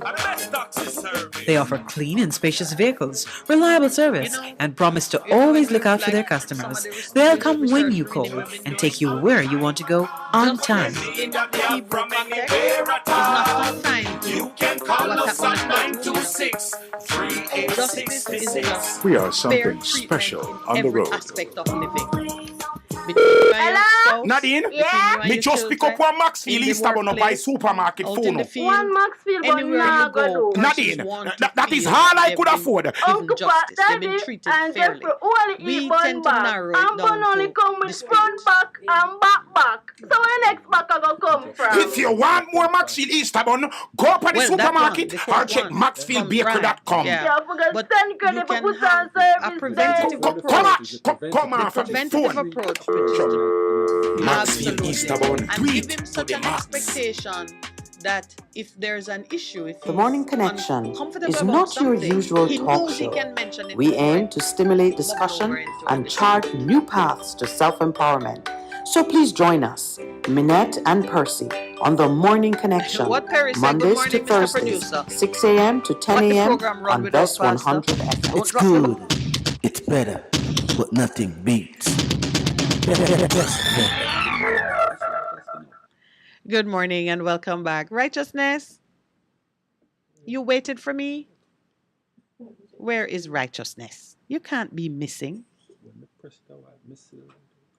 All right, so what has happened? Oh, yes, Perry says mute. Mm-mm. Oh, my goodness. So where's my caller? No, not there? Ah, Not hearing me. righteousness. I'm hearing you now. You hearing me now? Yes, I'm hearing you now. Yeah, man. Blessed, pleasant, good morning. Good morning to you. Yeah, man. Yeah, man. To you and everyone. Yeah, man. Blessed. So you want to know, Miss Minute? Yes, sir. You know, the first caller there, yeah, man. Before me say that, my mother name Wind, you know, catching wind, and my father name Samuel. Are you serious? Yeah, man. So where are my you? family them come from St. Thomas. From St. Thomas. Landewit and 11 Mile Bulbia. Yeah, man win. So, you know, so when they come big, me know from my family them. That is, let me But tell that you, my know brother. them, man, because some of them never they know. I never know some of them, and I have more to know too. For Manchester, me born, because my mother live from St. Thomas, from Manchester, come grow. And she was a wind. My mom, Yes, my she was mother's, catching wind. yeah. So my mother's winds are from Manchester. What's the name of the community again? It will. I'm trying to remember the name of the community in Manchester. What's your community name? Man, I write up Porus, some of them are Scott Pass, Bada, near close to Porus. Okay. Yeah, so, but my whole family I land with, and near me, Winton, and all for them, and some that 11 Mile Bulbia. I know them, I'm going to know enough for them when we get big. Boy, So, I would have called. Man, righteousness. Yes, but, well, righteousness, it sounds like we have blood covenant. Because yeah, I do have some family wins in St. Yeah, Thomas. that's why we have said meditation and everything. Yeah, man. All right, my brother. So as I say now, this minute, first caller, what I say, the youth them, yeah, because the youth them are future, you know. But you see the way how to go and youth them, that's because you have a future doctor and a future lawyer. Yes. You have a future murderer and a future thief and a future criminal. Yes. You have future police and so on. So no, because the youth are the future, you mean every youth will come good. True. So that's what we have to teach them from now. So Jesus said, man shall not live by bread alone, but me tell you, man shall not live by food alone, but by the word of God. So no money and food alone grow the youth them. You have to give some good inspiration in the youth them that they come and live good, that they not kill one another at school. True. So yeah, so we have to teach youth them some spiritual education. And a lot of it, you know, that will not take place in the classroom. It's going to take place in the homes and in the communities. Yes. That's why you have to blame you have to hold the parents them too. Yes. For them not bring up the youth them in the right, you know. So to them not bring up youth them in the right, some of the youth them come from, because they might learn from them, you know. They come like that's when they suck up whatever they hear the parents want to say. Yeah. So children live what they learn. Yes. So you have to teach them to teach you them the right thing. Not just give them money alone to go to school and give them food and bus here alone and have them things alone or drop them off at school and pick them up. We are inspiring the youth them. You have to inspire the right thing to make them know. So when them come in a disagreement, they don't have to fight and stab one another with knife. And this is what going to school now. Yes, and that's why we are discussing these issues, because it requires attention and change. Because Papa and them things and them things, most I think them right, you know. I tell them about the 7 L, you know, live loving life last longer. Listen, learn. The 7 words start with L, you know. Righteousness. Yes, ma'am. Will you do something for me during Rastafarian month? Yeah, because I'm born April. What date? What date in April? 8th of April, my born. The 8th of So April. Yes. Yeah, I'm a Rastafari born the same month and the same year. All right. So I'm inviting you as we celebrate Rastafarian month. I'm inviting you to do something for me. You can tell me what you're going to do, if you're gonna sing, if you're gonna do one of your poetry, whatever. We can kind of make it personal. Celebrate the month with us. Yeah, definitely. Because I deal with poem. I have song when I sing and DJ and everything. But right now, I deal with poet because I have. All right, I want a poem from you. Where you want to do it on your birthday? What day is the 8th? Make sure it's not a Friday. I think that's Friday. My born on a Good Friday, but you know, come on Friday this. No, so we do it on the 7th. How about that? You can do it anytime, man. Any day I'm willing, man. Any day I'm willing. All right. So on the 7th, don't let it be too long. Nice. One of your poems that you know can. Inspirational poem, you know. Yes. Inspirational poem, you know. All right. So I'm booking you for the 7th, my brother. Thanks. All right. Let me take another call. You can be telling my Silver Angola right now, but what I have is the don't share the poem yet. Keep it for the 7th, man. Yeah, man. We have different things, man. All right, my brother. Thank you. Yes. Good morning. Welcome to the Morning Connection. Yes, good morning. Good morning. I'd like to touch on 3 points. The restorative justice. Yes. How will that deal with the murders? How will that work? All right.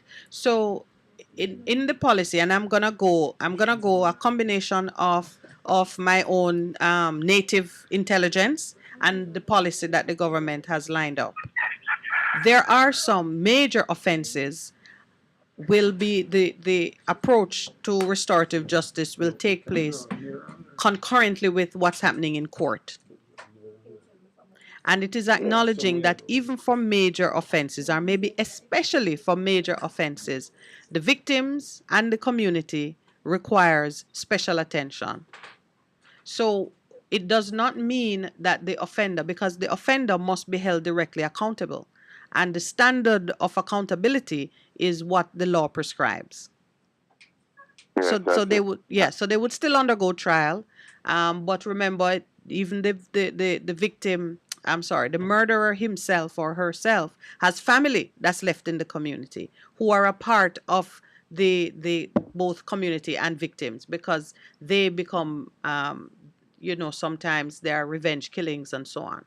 So the way to contain even the after effects, to curtail violence in the aftermath of a murder, is to do your work repairing the breach between the surviving family members, the victims, and the community. So they have a process that even continues after sentencing. After sentencing has been completed and the person can return to the community. I love what the caller from Yuatan said about restorative justice and the difference between restorative justice and retributive justice. With retribution, you excommunicate the person. You have broken the rules, you're not welcome anymore. With restorative justice, you are one of us. You've broken the rules, but we are going to embrace and repair and reintroduce you. There are situations where people serve time and cannot return to their community because the community is still broken, still in pain over what happened. So you can see how restorative justice would work even in the aftermath of a murder. Yes. Knowing humanity as I do from my time on earth. Yes. Is not every human being can be rehabilitated. That is true.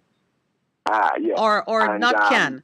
In the absolute sense, every human being can be rehabilitated, but not every human being will be rehabilitated. Okay, all right. I took some linguistic liberties with you. You did mention, I heard you spoke a little bit about prostitution. I didn't quite hear what you were saying. What's the gist of what you're saying? Because I think that women have to be blamed also for prostitution? Not just men are not just the only evil demons. All right. What about the women? So let me Do tell they have you. any part to play? Yeah, let me tell you what I was saying before you go too far down that line. I pulled from scripture to say what the consequences to a society become when women are degraded into prostitution. So a woman in prostitution has two meanings.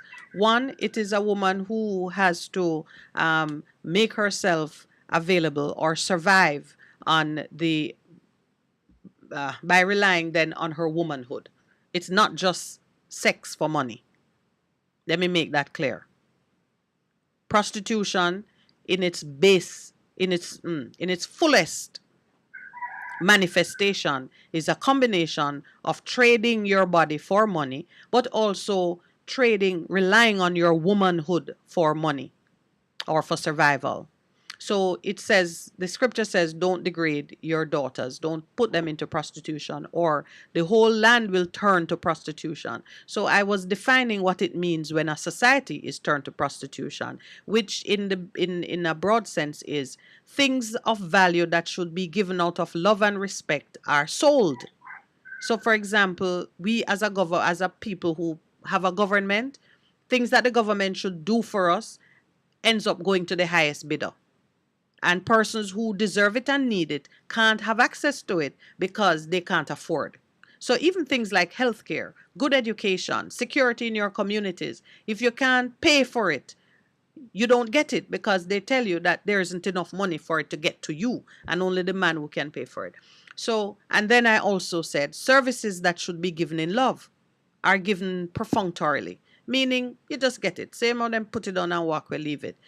And this is when a nation now, a society, has itself been turned to prostitution. There is no love, no warmth, no sincerity, no honor in our treatment of each other. And it says that the whole land now becomes filled with iniquity. Because if I can't get it as a matter of right, I will steal it, or I will fight you for it, or I'm very impatient with you in every interaction. So then it's pure confusion and violence and no one is safe. That's what I was talking about. It wasn't really prostitution in the sense of who is to be blamed and is it a man, woman. It wasn't about sex for sale in the raw sense. Yes, I see. Yes. Thanks very much. We as a country, we are gone down a road.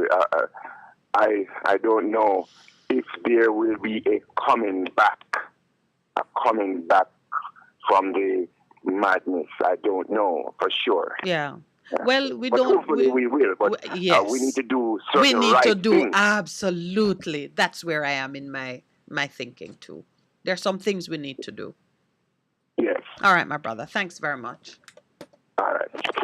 Good morning. Welcome to the Morning Connection. Good morning, sister. Good morning. How are you? How are you? I am well. Soldiering on without Pastor Percival. That's what I realized. How is he? He is well. I assume he's getting some much needed rest. He was a student last night working hard into the early hours producing a paper. And so yeah. Okay, I can understand that. I heard you this morning. Yes. I love your program, by the way. Oh, thank you. And I understand, are you from Mount Murray? Yes. You too? I am from near there, you know. Where? Wild Cane. Oh my goodness, that's where I went to church. So for sure you know Brother Palmer. Well, he's been dead a few years now, but who never know Brother Palmer? Because my maiden name is Palmer.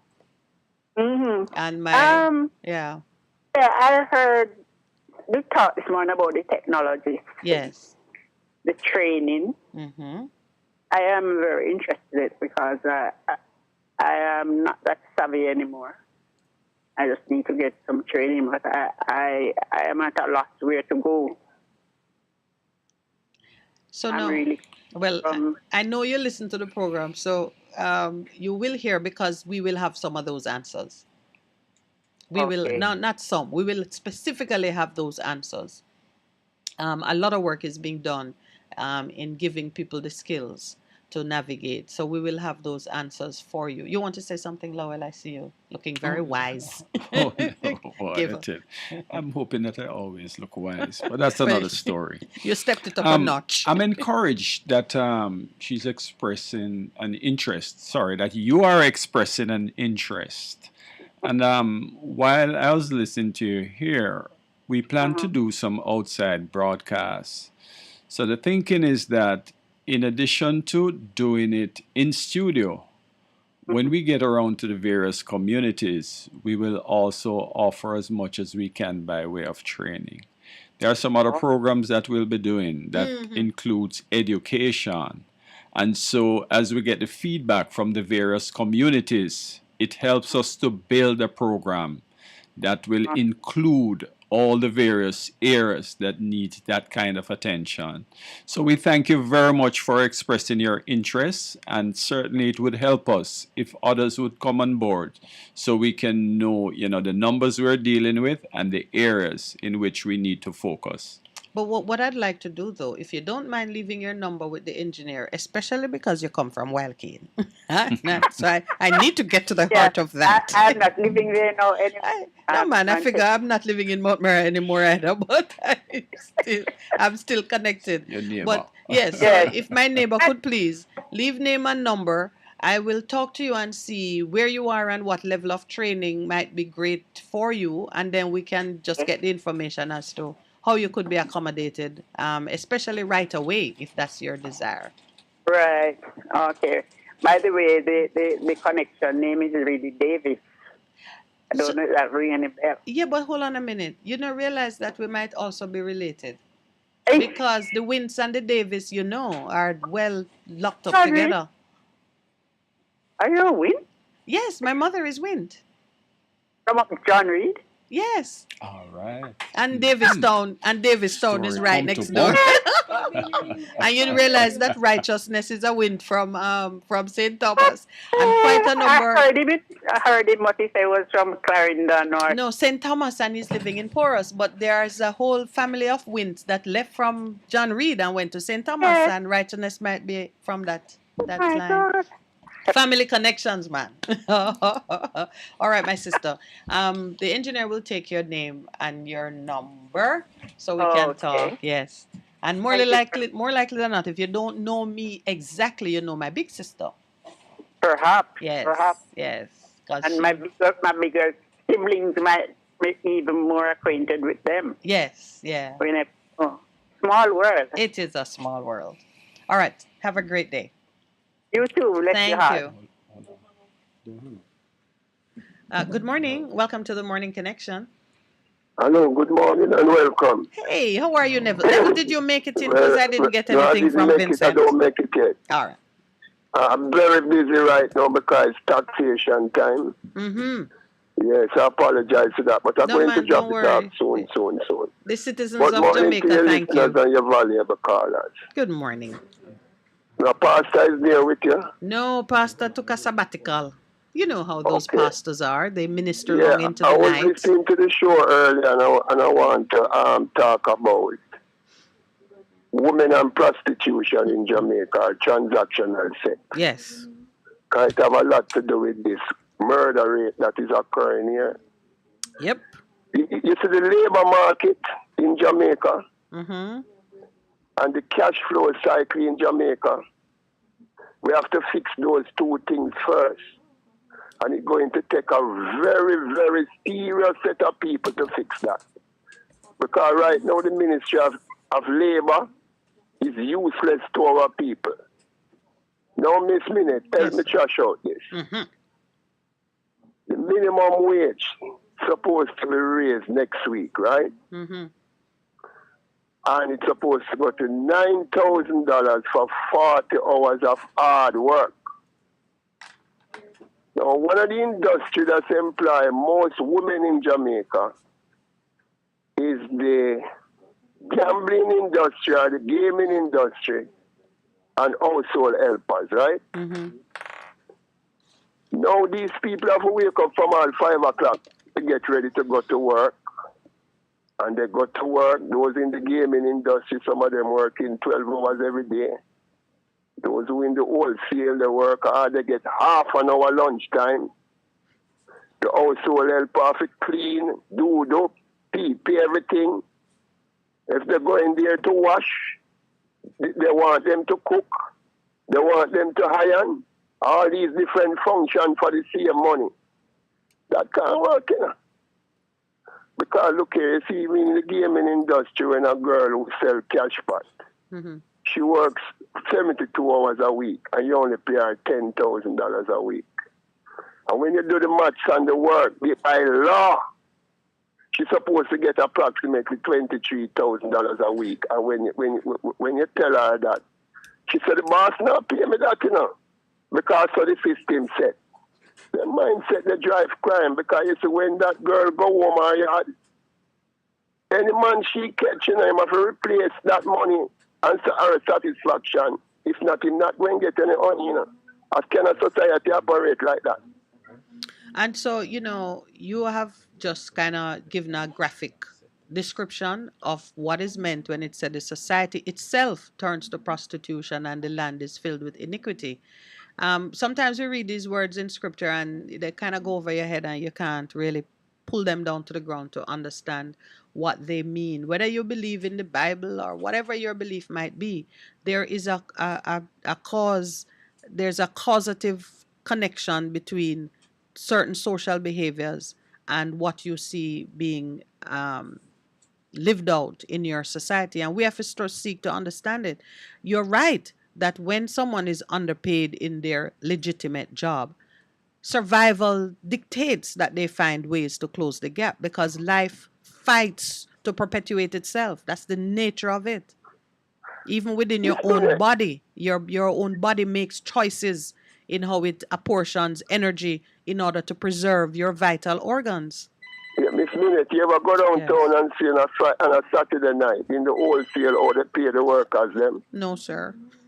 They just take the money out of the jar. It's one day sale, they pay them out. Also, anywhere at Margate Pop.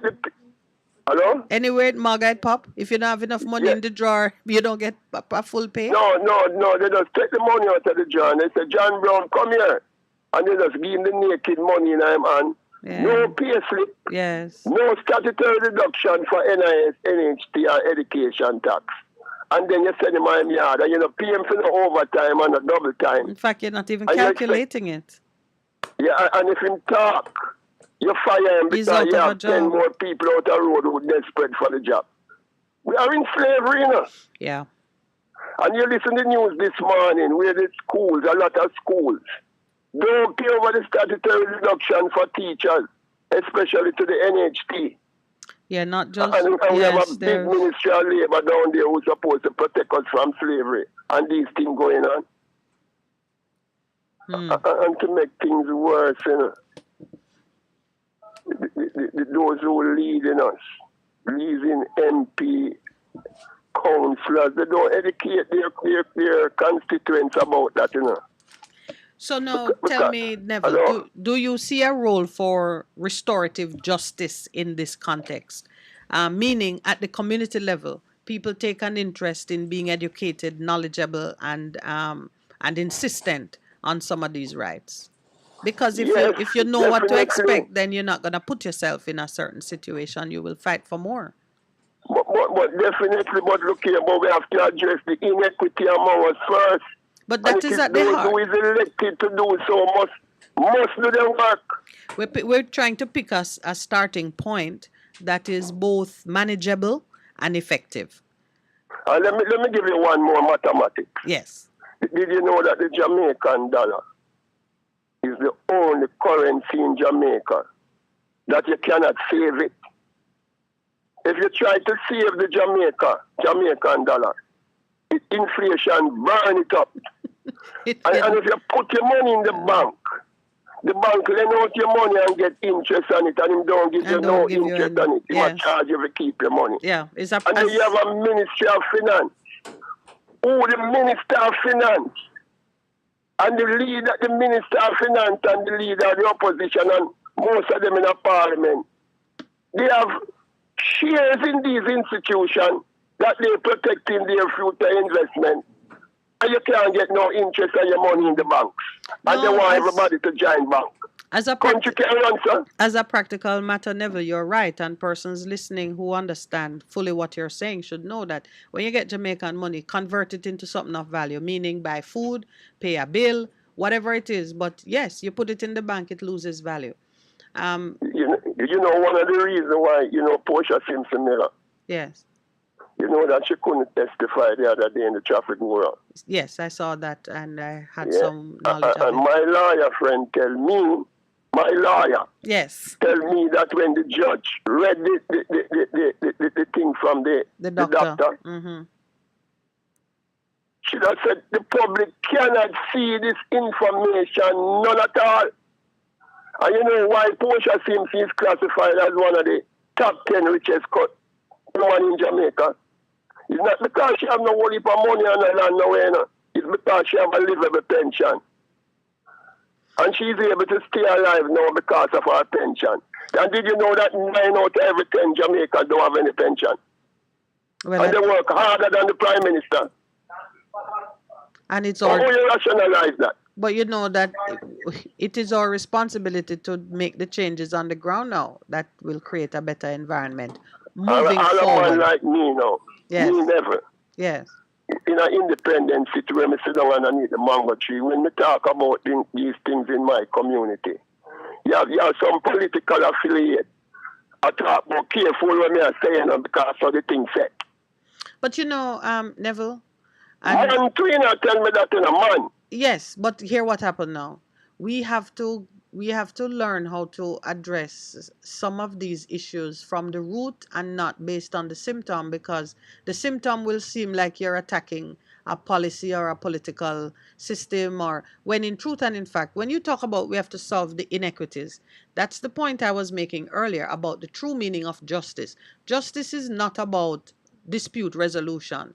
Justice is about living in such a way that you minimize the opportunity for conflict, and when conflict arises, you have a system in place that people trust for resolving it. So it starts with building relationship. But lastly, did you know that the political system headed by the JLP and the PNP in Jamaica now cannot solve that? Well, we know that. And that's why we're talking at the community level. That's why you and I are connected in a covenant now for change. That is why, because politics, it's not a political issue. And politicians can't solve it. Miss Minette. Yes, sir. We are in slavery, you know? Well, we're bite off the chain. I, for one, would rather chew a leg off than continue in this way. So we're escaping when you it. reach certain age, like 65, you start calling names. You're educated, dunce. You're gruff.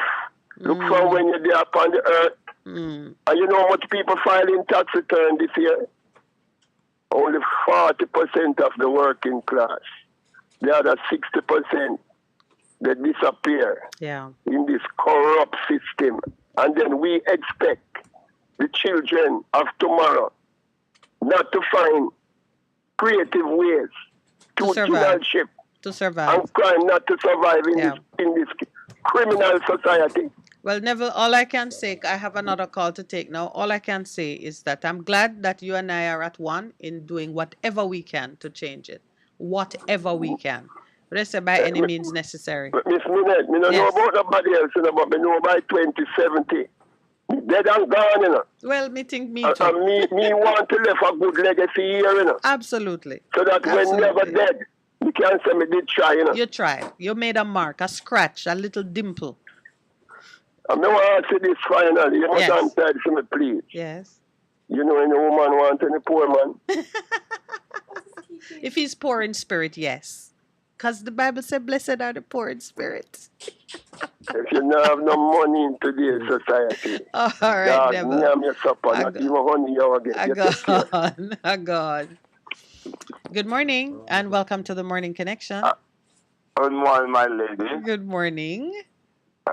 Why never easy now. Yes. Prostitution, you say, my lady. Yes. Do you think they play a vital role in the society? You mean comfort women Let's go.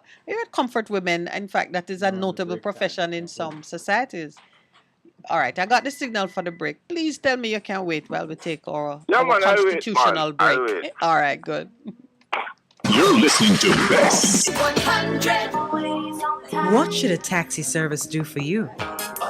On-Time Taxi Service is more than just a ride to the other side of town.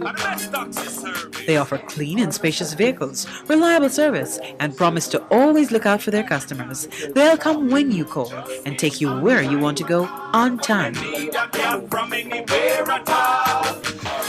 Call us at 926-3866. We are something special on the road. The Aeronautical School of the West Indies presents SQUAD 876, a fun and informative program where you will learn about flying, aircraft systems, weather, maintenance, and much more. Tune in to Best 100 FM this and every Wednesday at 5 p.m. to 6 p.m.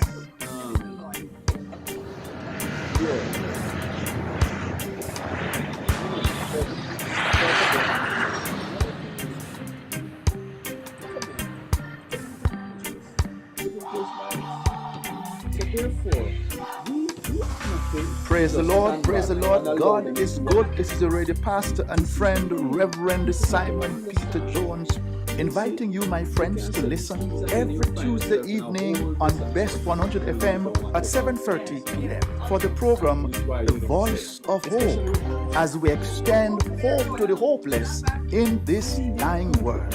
God is good. Be encouraged. Hope is in the Lord. It is the Lord.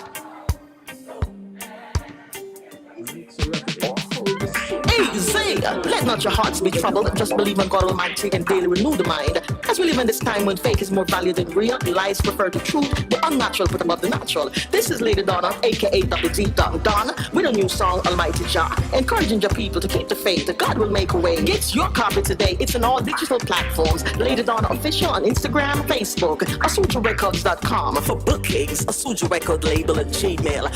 Almighty Jah! It's good, it's better, but nothing beats.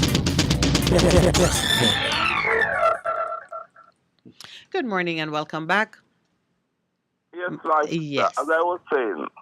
Comfort women. That's what I'm calling that, to make the distinction between women who are trafficked and women who, as a matter of choice. Yes, I'm talking about the one that are a matter of choice. Right. They protect the good women for choice of a better word. What they do? Let me hear how you put it. From what we would probably, I think, like rape and all those things in a lot of cases, you know. Because there's no stronger urge that a man as a human being has that a sexual urge, you know. And sometimes because of economical reason, a lot of men are not able to settle down with a female. Mm-hmm. So they have to go that route of go to those type of women. So if there was those type of women that they could release that outlet, then a lot of raping and more raping and all the things that have taken place, in my opinion. Okay, so I'm going to, the only thing I'm gonna say that you might, well, it's really to give you a slightly different perspective. Rape, the rape of women is not considered sex. It is about power and abuse. The men who rape women, they don't do it because they are overwhelmed by sexual desire, or so the experts say. It's a manifestation of a different thing. But you are correct that women who make themselves available by choice to please men, whether it is in conversation, because there are escorts. Not everybody want female company for sex. Sometimes they just want female company, and maybe they're single, maybe they're in situations that not giving them the satisfaction they desire, and they would prefer to step into a relationship that does not place certain legal obligations on them. It becomes transactional, and they take what pleasure or fulfillment they want from it. And you're right. That is a. Those experts, those experts are talking about rape is It's about violence and no, power. Man, no. I don't agree with that. Are you speaking from personal knowledge, or you're an expert? A lot of rape takes place because of the need for sexual gratification. A lot of the rape that took place. You may find this power thing in the higher general society, but not generally. I'm tempted to ask you a few questions, but they would not be proper for morning conversation. But suffice it to say, it is very hard for a man I think it would be very hard for two persons who are seeking intimate gratification to maintain a desire for it when one person is protesting, saying no, fighting you, scratching out your eyes, kicking you. For you to maintain a true desire for intimacy, it speaks to something else. So I think that is why those who study it and go deep into the heart of it come to the conclusion that when the sexual urge can be maintained in the face of violence and resistance, it is being fueled by something else, not by a desire for intimacy. If we are being honest, yes. Thousands of men in this country and the world can be charged for rape because a lot of times the women say no, and they force the woman that is rape. But that is why that's why the Leviticus scripture is so on point. Look at the condition world over. Look at the condition. We, in our private lives, pretending to be people of integrity and honesty, pursue certain practices that are abusive. Right. And we label it different ways. That's why I tell you I don't agree with it. It's a power game when it comes to rape. Because a lot of even some of us that on this space of this earth came to rape because sometimes our mothers and our mothers said no, and our fathers still persisted. Still practice it. Yes, because remember, there was a time when you couldn't have rape between husband and wife because the covenant of marriage was presumed to be eternal consent. But now, as our sensitivity increase and we begin to understand, we become more enlightened. As we become more enlightened, we recognize that it cannot be, a woman is not chattel. And it cannot be that just by her saying, I will live with you and build a life with you, it means that her body has become yours. It's not property. So those are things that have changed with enlightenment. But also it means persons understand that because the power dynamic in male-female relationships gave man so much power over her, there are occasions when she says no, and the man says, why you said no to me? And it is the insult to his ego that causes him to push forward. Well, I know we have that. Yes. I know we have a situation like that. But even some culture, even in some cultures that practice, the bride have to be a virgin and so on. Yes. A lot of times is because of prostitute, while those ladies can remain a virgin until they get married, because the male figure go out and enjoy himself and keep her there, like a little souvenir that when he's ready to get married to a virgin. So there is a role, and I hear you saying it, and people recognize it. Once we say that individuals have freedom and autonomy over their bodies, yes, you can choose to go and make yourself available on a transactional basis for intimacy, and you can do it, and then you can stop. And when you stop, you're free to stop. And while you're doing it, it has you're right. If it didn't have social value, nobody would pay for it. So that's why I tell you that sometimes we must not look down so turn our nose down on those people. Well, let me tell you, I am turning my nose down on no one. So even when the Bible says don't degrade your women, it is saying don't make it a practice. Don't indulge in it as a matter of course. and of those women who choose to voluntarily do something, that's a different situation. Yes, we must turn our nose on the part that you're forcing people to do what they Right, want to do. absolutely. That is what it's must be saying. against. Yes, that's what we're against. All right, my brother. Okay. Thank you. Okay, my sister. Good morning. Welcome to the Morning Connection. Yeah, good morning, Mrs. Florence. Good morning, Raspaul. Yeah, good morning. Your other host, your husband. Husband, good morning. Morning, Raspaul. How are you doing? I notice he's not assisting you, in EM5. No, listen, Raspaul, I just want you to know I'm limited in my brother. It's not my choice. You hear? They fear when I get the mic because I'm not sure what I'll say. He's doing two work same, all right. He might do two work. That's true. If Neville were representing, he might have to pay him a double salary. Yeah. As to Neville, Neville. Yes. Look, what man ever said to me, when me speak for poor people, me speak right out, because if Malcolm X will watch the people and say Marcus Garvey and them man there. Certain changes wouldn't go on at the black world. Me can say, me no get nothing from PMP, me no get nothing from GLP. So me no afraid to speak. Well, I've got some grief. I got grief from both of them. So yeah. Right now, you're better than me. I get something from them, so me must keep my mouth shut. None of them I get nothing from. Now, look at the bank thing there, Ms. Lauren. Where them say them will give people them 2,005 for work account. By the way, did I hear that it is going to the Jamdex account? There was an ad last night that says if you open your Jamdex account, you get $2,500, and that is the digital money. I just ask you in case you have more current information than I do, because I saw it advertised last night and I was confused. I didn't know. I don't know where I fit. But what I'm looking at just the way they go about it. Now look, it's taxpayers' money, Yes. Doing it, and they don't change no policy at the bank, like you'd say Fitz-Jackson bring down a policy, say them overcharge the people with tax fee and some different fees and everything.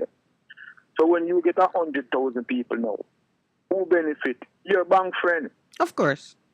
You're really just giving away money to the bank. Because they are charge the people them same way to change money for this, for that, for this. So them always come up with something where it's just them just are general people them just be a general. To me, if you look at it in a literal way, the banks are receiving $2,500 to waive fees on those specific accounts. Because they said those accounts won't be charged fees. So where is it going? It come back to me, like when Dr. Philip go to the IMF and put out the plan where him say I put out. And so the IMF thing said the whole of Jamaica or Europe would have planned the amount of tax they and all them thing the way them don't tax the people in. And the people ban them belly until it reach a level now where them should have cut off the gas tax. Everybody benefit. Everybody can benefit from what I go on. Instead of that, a man say, them are going to get tax the man 25,000. 25,000, you can full your tank for 2 days, And and buy tires. I want to have money in my hand to make those choices myself. You can't buy tire. $25,000 can't buy tire for car. And full tank for 2 days. It either can buy a couple tire. It's one or the other, but it's not both. So wait that go. Yeah. But if I had a choice, that's not how I would want my tax dollars to be spent. Not only that, it lacks equity because there seems to be the thinking that you should provide subsidies for a certain class of persons and the rest of the country should be abused. So it's not conceding. All of the island them in the Caribbean are cut off the gas tax, cut off them gas tax. Right? To balance back the thing. And Jamaica gas tax are the most biggest gas tax in the whole Caribbean, if not the world. Right? And them now cut off no tax off of the gas. Eh? Well, So what you them know, a do for the yeah, them? yes. Accountability, Raspal. Because while you are saying it with such passion, few others are doing the same. And it seemed like that issue has been swept under the carpet and we've moved on. Well, when you look on this thing, you know, this whole thing we're going on in Jamaica, you know, say if we know, me tell you again, you know, say constitutional change, you know, reform and change. We have to set certain things in a way. The people, the whole people of Jamaica benefit from Jamaica, you know. If it don't reach a level there, be a criminal, you see all what going on in the police force, I just be a criminal and criminal as well. But now deal with the big criminal then. You know what I mean? Yes, sir. You know, Well, we're blessed. yes, yeah. Good morning. Welcome to the Morning Connection. Hello? Good morning. Welcome. Good morning. How are you, my brother? Not bad. I got some meeting yesterday from Jerry's program. Why? Yeah, no. That's what you do when you cheat, someone my brother. calling and opposing me. But Oh, what did you say? Come, say it again. Let's see if you'll get the same treatment here. no, I always talk about certain things that I travel and work in Canada. Yes. And even some guy called in and said I was lying. I didn't drive a truck up there. I picked potato. Oh, all right. So you even make that trouble here? What I want to find out, when somebody criticizes you like that, is it that they hate you or what? You know, that is what I call trash talking, because that man don't know you. That man has no basis for that man is just messing with you. That's not even to be taken seriously. Words are serious, you know. Only Words if they have can be authority, serious. my brother. Didn't I teach you that earlier this week? Yes, Words it is, are but- serious only if they have authority. So you have to look behind the words and see who's speaking it. What's his authority? That's nonsense. For you to repeat it gives it power. The other thing, I heard that man that just spoke about Yes. Dr. What's his name again? The ex-finance minister. Which one? Oh, Peter Phillips. Peter Phillips went to the IMF. He continued what this government left out. They were the one that went to the IMF. Yeah, but I think he was making the point that certain arrangements were put in place as an austerity measure, and Yes, I understand, but- they worked under Dr. Peter Phillips to the point now where they should have been discontinued, but this administration has continued it. But he wasn't looking into the history of who went to IMF first and who. He wasn't talking about the IMF and the decision to go there. He's saying the Yeah, I austerity understand. measures. Yeah, but let's stick with the because it sounds like you want to say is the JLP go there first and the PNP only continue it. No, it was not the JLP that went to the IMF first. It was the PMP. So what was your point? What's your point then? You're wanting him to be correct on history, or I'm trying to. No, some people will misunderstand what he's saying. Yeah. Oh, I see. But not you. You understand. You understood what he was saying. Yes, I understand exactly what he's saying. Okay. Some people don't hear or listen good. Yeah. You're saying. All right. And what is for sure is that too many misunderstandings lead to confusion. Right. Yeah. So you need to clarify and let's talk so that people can understand exactly what you're saying. Well, I think your contribution just added to the clarity. Yes, we have so much thing to say. I'll call back. All right, my brother. Thank you. Good morning. Welcome to the Morning Connection. Morning, Miss Minette. Well done. All is well, African. How are you?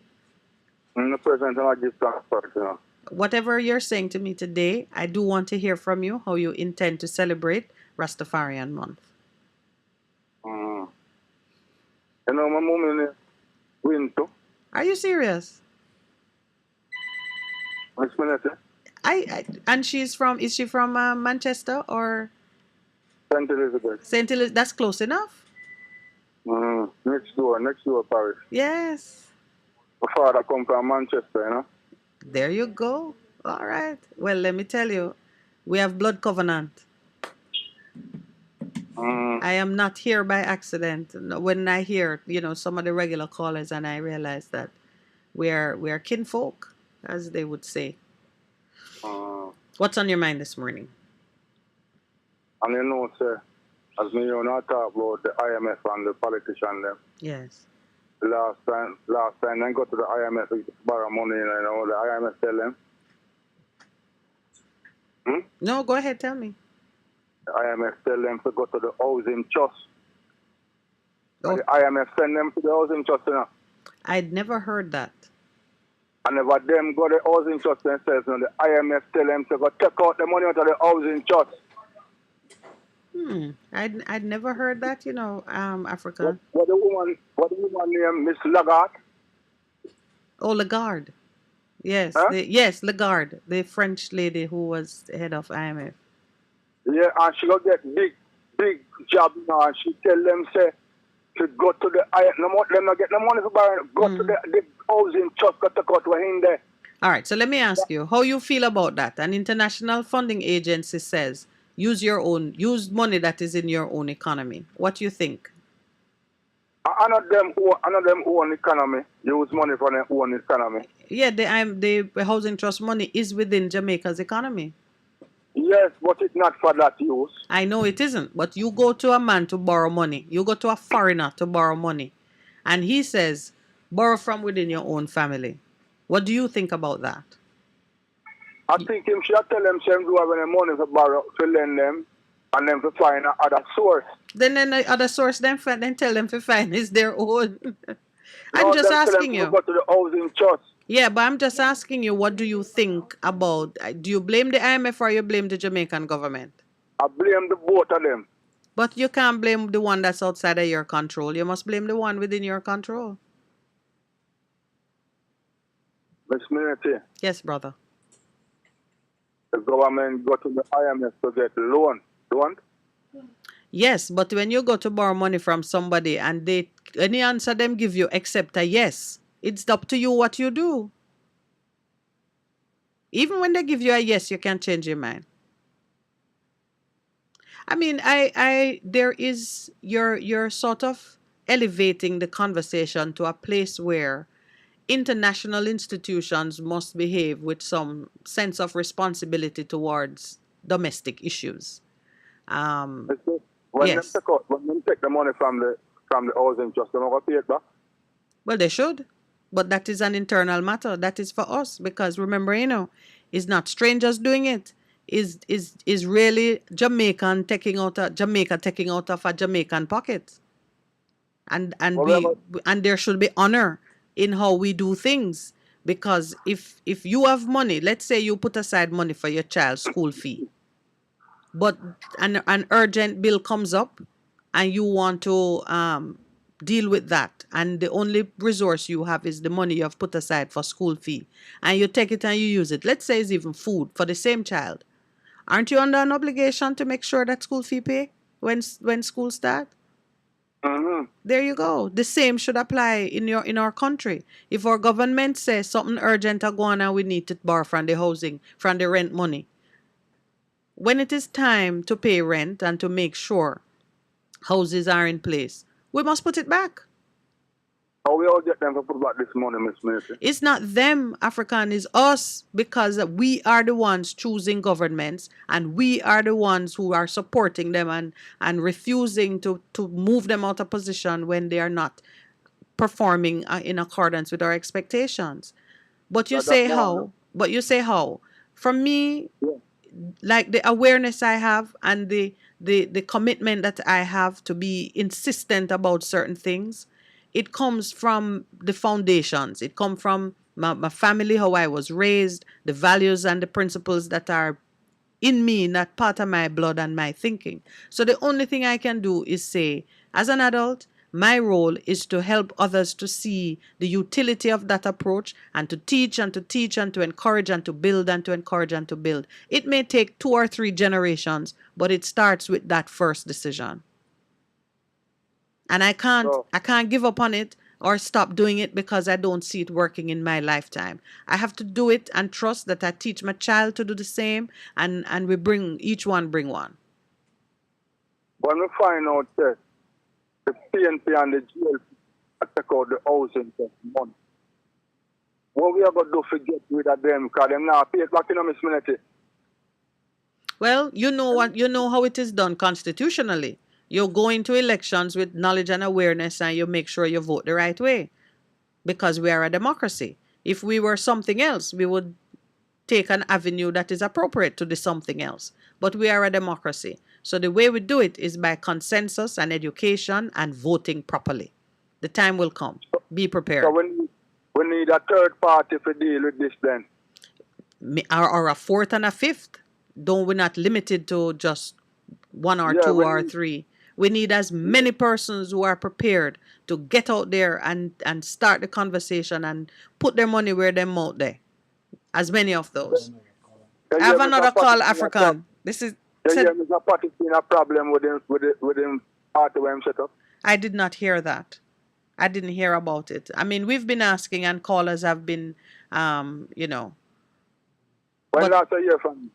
I've not heard from him in a while, and the truth is I kind of resolved that I would reach out to him to see, you know, how things were and maybe have another conversation on air. So I make you that promise. I'll do it today. I hear that him in a problem, so check it out and see what's going on. I will check it out and see what's going on. All right, African. Thanks for your contribution. Family. It's good to be here, yeah? All right, Mr. Wint. Good morning. Welcome to the Morning Connection. Morning again. I don't think African have this thing right, you know. When the government went to the IMF, there's a certain amount of loan that they could get from there. In other words, they have a drawdown amount, certain amount that they could get to borrow, and they wanted some more. So there was a shortfall, and the only place that they could turn to get the shortfall is the housing trust. So which part he got wrong? It's not that the IMF tell them they must go to the housing trust. They could have gotten the money from anywhere they choose to fill the gap that they had. But is it true? Is he right that the IMF suggested the housing trust? I'm not certain. I'm okay. not certain if the IMF definitely told them the housing trust. Okay. There was a shortfall after they got the loan from the IMF. There was a shortfall still, and to make up the shortfall now, they had also find something like 11 billion or something like that. So they choose to go to the housing trust. So the only point that African was really emphasizing, you know, is that the IMF told them to go to the housing trust. But I don't think that. Okay, but you don't know for sure that they did or they didn't. Well, I'm not certain if the IMF told them to go to the housing trust, because the IMF never generally tell countries directly, say you have to do that. They give you a condition, you know, and you have to choose how to work out. They lay down certain conditions, and you have to find a way to satisfy those conditions. You understand? Yes. Well, I don't want to misrepresent history because that now would put me in right. So I don't know for sure if they did or didn't. I just know that it is our government who has the choice to get money from wherever they choose to. Whichever source they can get it from to do what they're supposed to do. Yeah. But you see, what is happening, you know? What I hear, because I listen to Raspal and I agree with a lot of points that he's making. But you see, if we keep on talking about this, we need to change the constitution. Yes, all right. We get together and we write one of the best constitution in the world. Right? And we do have the people to make the constitution work. We still are going to frustrate ourselves on the right back at square one, you know. We're still going to be at square one, you know. If we don't find a way to put people in position.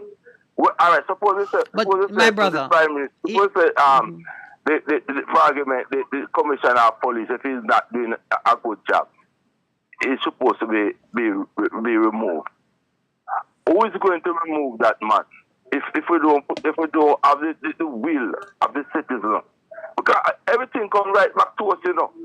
Right now with even this flawed constitution, you know. It is flawed constitution, you know. If tomorrow 50,000 of us march to Jamaica out and tell Wolin say, we don't like how you run the country, you know. You have to remove the gas tax, you know. You don't believe that will take place? I believe that protest of a certain magnitude will accomplish it. I believe that. And so you have to ask yourself, when people are griping about it but not taking the necessary action, you have to ask yourself what's really going on. In this culture, we're not taking no action at all. Right. At all. So then we talk about PNP and JLP every day. We get up and say PNP and JLP. PNP and JLP come from we are the same people. Them is none of foreigners. JLP and PNP are foreigners, you know. No, it's our people. We our same people. Them. Agreed, my brother. You know, we say it here every day. So then, and we sit down. We sit down when they cover the community. We used to people that run back at them.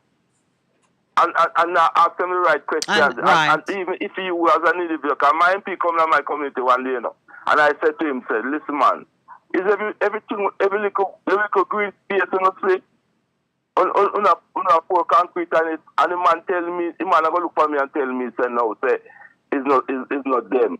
It's the government, it's the private people them land. And I look at him and tell him, say, listen, man, you're a part of the government, you know.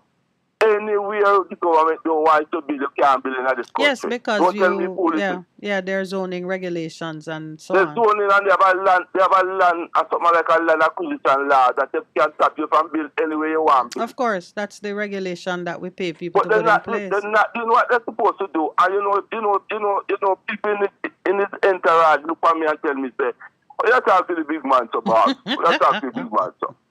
So we as an individual have a lot to do with what is going on in this country. Absolutely, sir. And if we are better educated and exercise our authority from family and community level, it will work its way right up to the top. So we got to practice it at home first. It have to work. Yeah. But we sit back every day and we complain, we want a better constitution. Yeah, we get a better constitution. And we operate the same way. The change has to come from within. All right, my brother, we're at 9:30. We have to decide to set the bull by the hand sometime and say, boy, this is not what we want, you know. All right. Paul Bogle never decided to take the bull by the hand. At St. Thomas, you know, nothing change, you know. And he gave his life for it, so some of us have to be prepared for that. Of course. All right, I got to take the break now. It's 9:33. I don't want him to take my life for the 3 minutes that I gave you. All right, my sister. All right. You're listening to Best 100.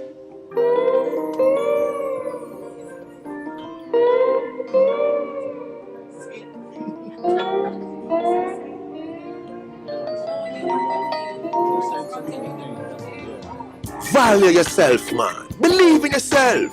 It starts with the love of self. The money and the clothes are right, you know, but what matters is a positive mindset, a hopeful spirit. Yeah, man, no focus on things, man. Things don't make the man, man make the things. Self-love is the greatest love higher. Stop, look left and look right and look into yourself. I want to you, live up. Keep it positive and live your life. Now watch the hype. All a meditation, don't you lose your mind. Live up, don't give up. Slash said that. Mad.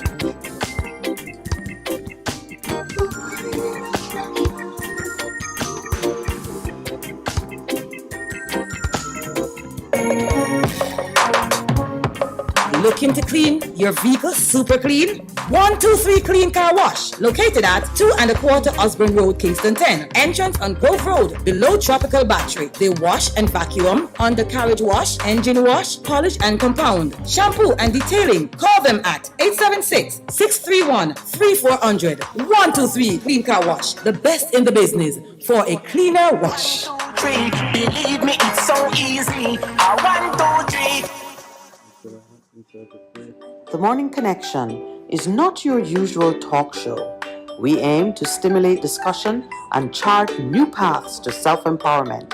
So please join us, Minette and Percy, on The Morning Connection Mondays to Thursdays, 6 a.m. to 10 a.m. on Best 100 FM. It's good. It's better. But nothing beats. Good morning and welcome back. Good morning. Hello, good morning. This sounds like Raspal. Yeah, Mr. Lawrence. Yes. Yeah, the gentleman a while ago. If you do something every day, every day you do the same thing right now, work. You don't have to change it. Tell me what is the aspect of his comment you're addressing. If you change it, you're going to know if it's going to work or not. What we're talking about now? Because some things you keep doing the same thing in faith. He's saying that, because all the while I'm listening, he's saying that the Constitution, me say Constitution for change all the while. If you not change the thing, how we are going to know if it's going to work? Yeah, but he's not denying the validity of the call for change, you know. He's saying there are some other things, because you can get a very good Constitution. I don't think you should take issue to what he said. Right? Yeah. The fact is, I don't think he's saying anything. No, hold on. Listen to me a little bit, my brother. Just give me a second. Yeah. He's not saying that it should not be changed.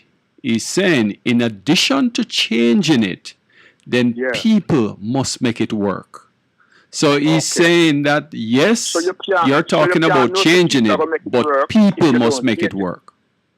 No, but it has to be changed, and he's one who agrees that it has to be changed. That I've heard him on that. So why am I contradicting about? He's not contradicting you. No, but it is a style some people have. And you see, Raspal, hold on. We can't descend in rebuttals and rebuttals all the time. Let us not be unfair to each other. I don't think he's just contradicting what you are saying. He was adding to what you are saying. And emphasizing. Yeah, man. So don't think him trying to diss you or anything like that. If we not change the law, our Constitution is law, you know. If we don't change the law, we don't know if the law will work. So make it change and we don't see it work. Then we can talk about it. Can I say something to you that might run counter to what you're saying? Yeah. There are many situations where there is no law that prescribes a certain behavior. But people, because they are righteous in their thinking and their appreciation of each other, behave in a particular way. In many instances, you know, behavior come before law. You only have law coming before behavior when people are being visionary and say, well, I see a thing up ahead, or maybe they go to another country and see that the country is doing something and they say, well, I think we need this in Jamaica so we can guide people along that path. In the natural flow of things, behavior comes first. And when you see a certain behavior, if you don't do it, you don't know if it's going to work. Yeah, no, that's true. That is true. Until you have put something in place, you can't test it.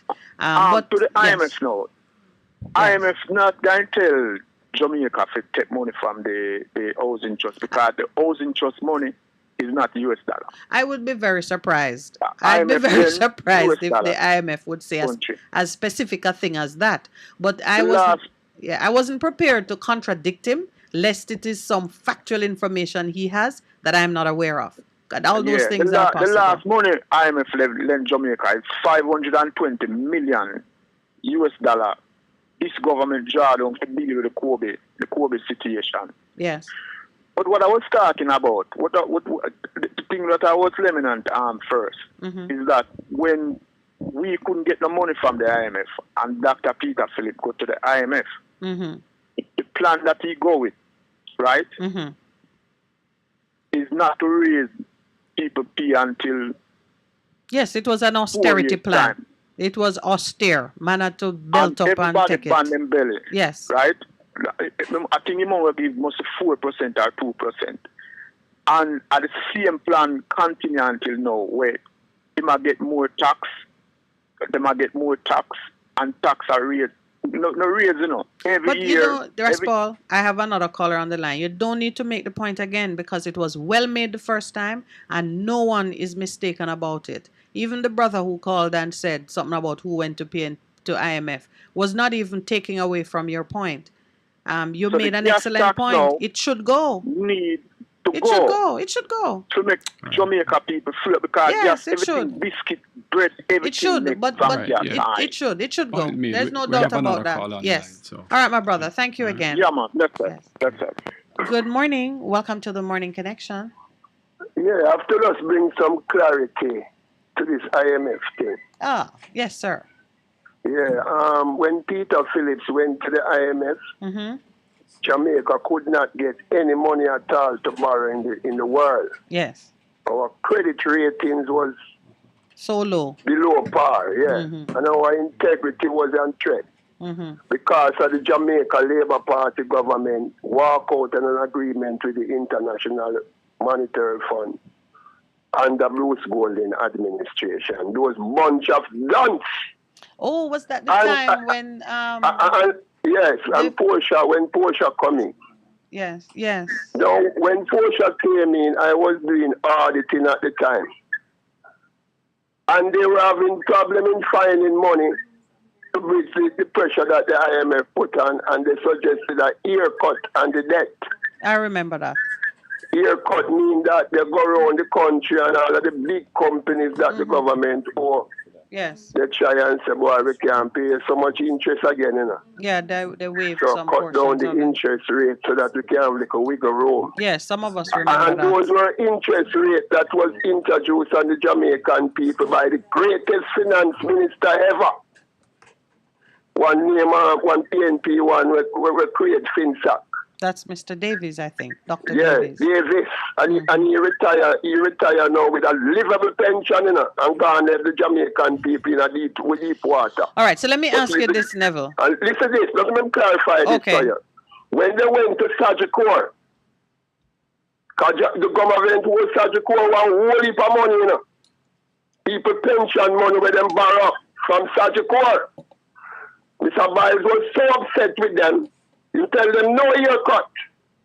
Not take Sagicor must get back in money, and he was right. And they found EPAC for watch the government to see where they do. Because they're a thief.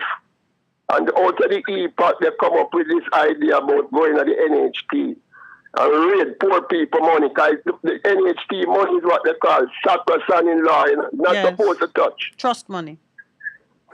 And they signed an agreement to borrow some money within a limited time. And the JLP leak out against it. And when that limited time was up, Nigel Clark went back and changed the law and take out more money. And you know that any poor people money in Jamaica is the only money that the government borrow that they don't get nothing for it.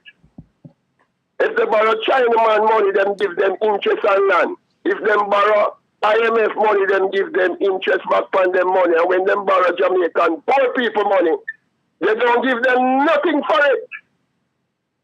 And let me tell them something. Your children shall suffer for it.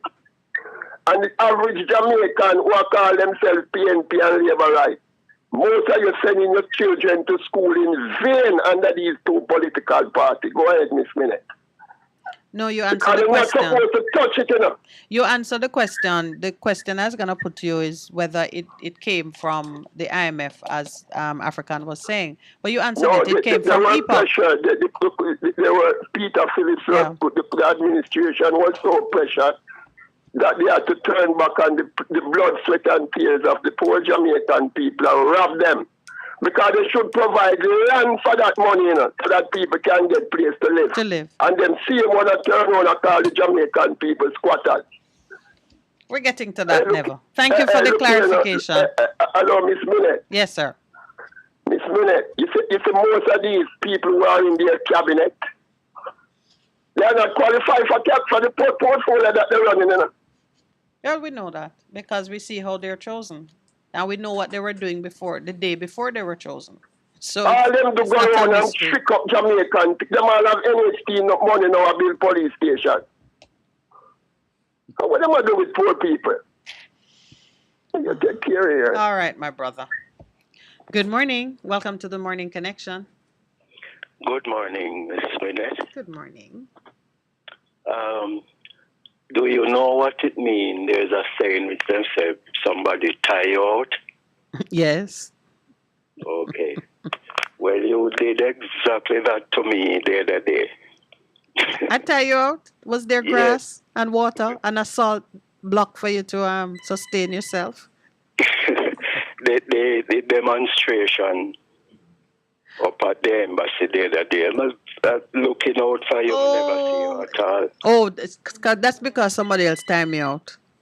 I don't move alone, I move with a team. If my team can't mobilize, I'm stuck. I'm sorry that we were tied out. Okay, then you're forgiven. How was it though? Tell me, because my intern was keeping me well informed with everything that was going on social media, with the pictures and the protests and so on and so forth. Yeah, it went very well, and I have to say well supported. Yes. The crowd could have been bigger. We didn't actually overwhelm the place from one end to the other. Yes. But there was a large gathering and a wide cross section of Jamaicans. And it made international news. Yes. Because that's even more important sometimes than I know there's a distance we have to walk in domestically for persons to even understand what the argument, what the issue is. That's something that yesterday, that press conference that I was privileged to participate in, that came up. I raised it. I think we need to do a lot more in getting people properly aware and educated on the issue so they can see its importance. When they see its importance, they will show up when it matters to add their voice and their strength to the call. Yeah. Anyway. And funny enough, yes, neither of our main political parties see it fit. Because if they had organized their constituency, the place. Of course, you would have had the numbers. But they're not interested. Yeah, but it has to come from us. Remember, that the party is people, and they will move where the people go. Yeah. And the leadership is not so tone deaf as to ignore what their members are really saying. Okay. I have to give credit to the Rastafarian movement. Always. Because they were the majority there. And they were very vocal, and not that they were the only ones, but they were certainly the majority there. Yes.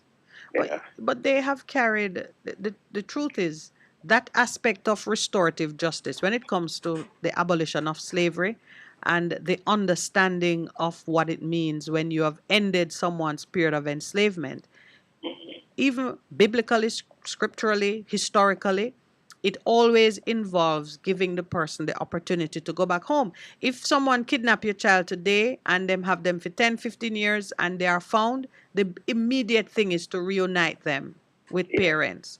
So the Rastaman has always known that when slavery ends, there should be a journey back home.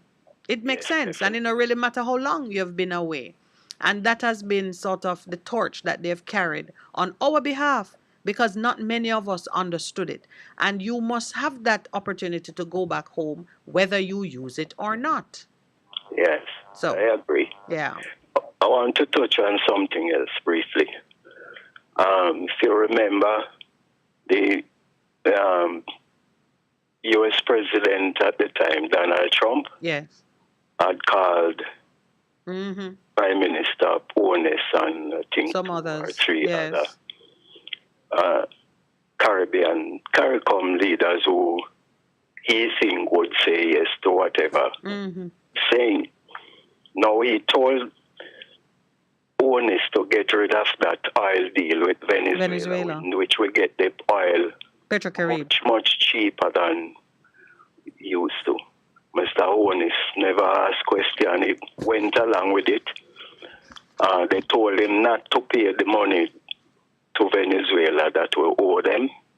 And to this day, that money has not been paid to Venezuela. Yeah, fast track, wait a little. Yeah, but I want to just say at this juncture that I'm not sure about that, because the person who was tasked with closing Petrocaribe, Dr. Wesley Hughes, I know I spoke with him about the repayment, and he said it was repaid. Okay, I wouldn't dispute it. Okay, so I just wanted to insert that. They were told not to pay it. Anyway, the same Americans are now going to talk with Venezuela to get oil.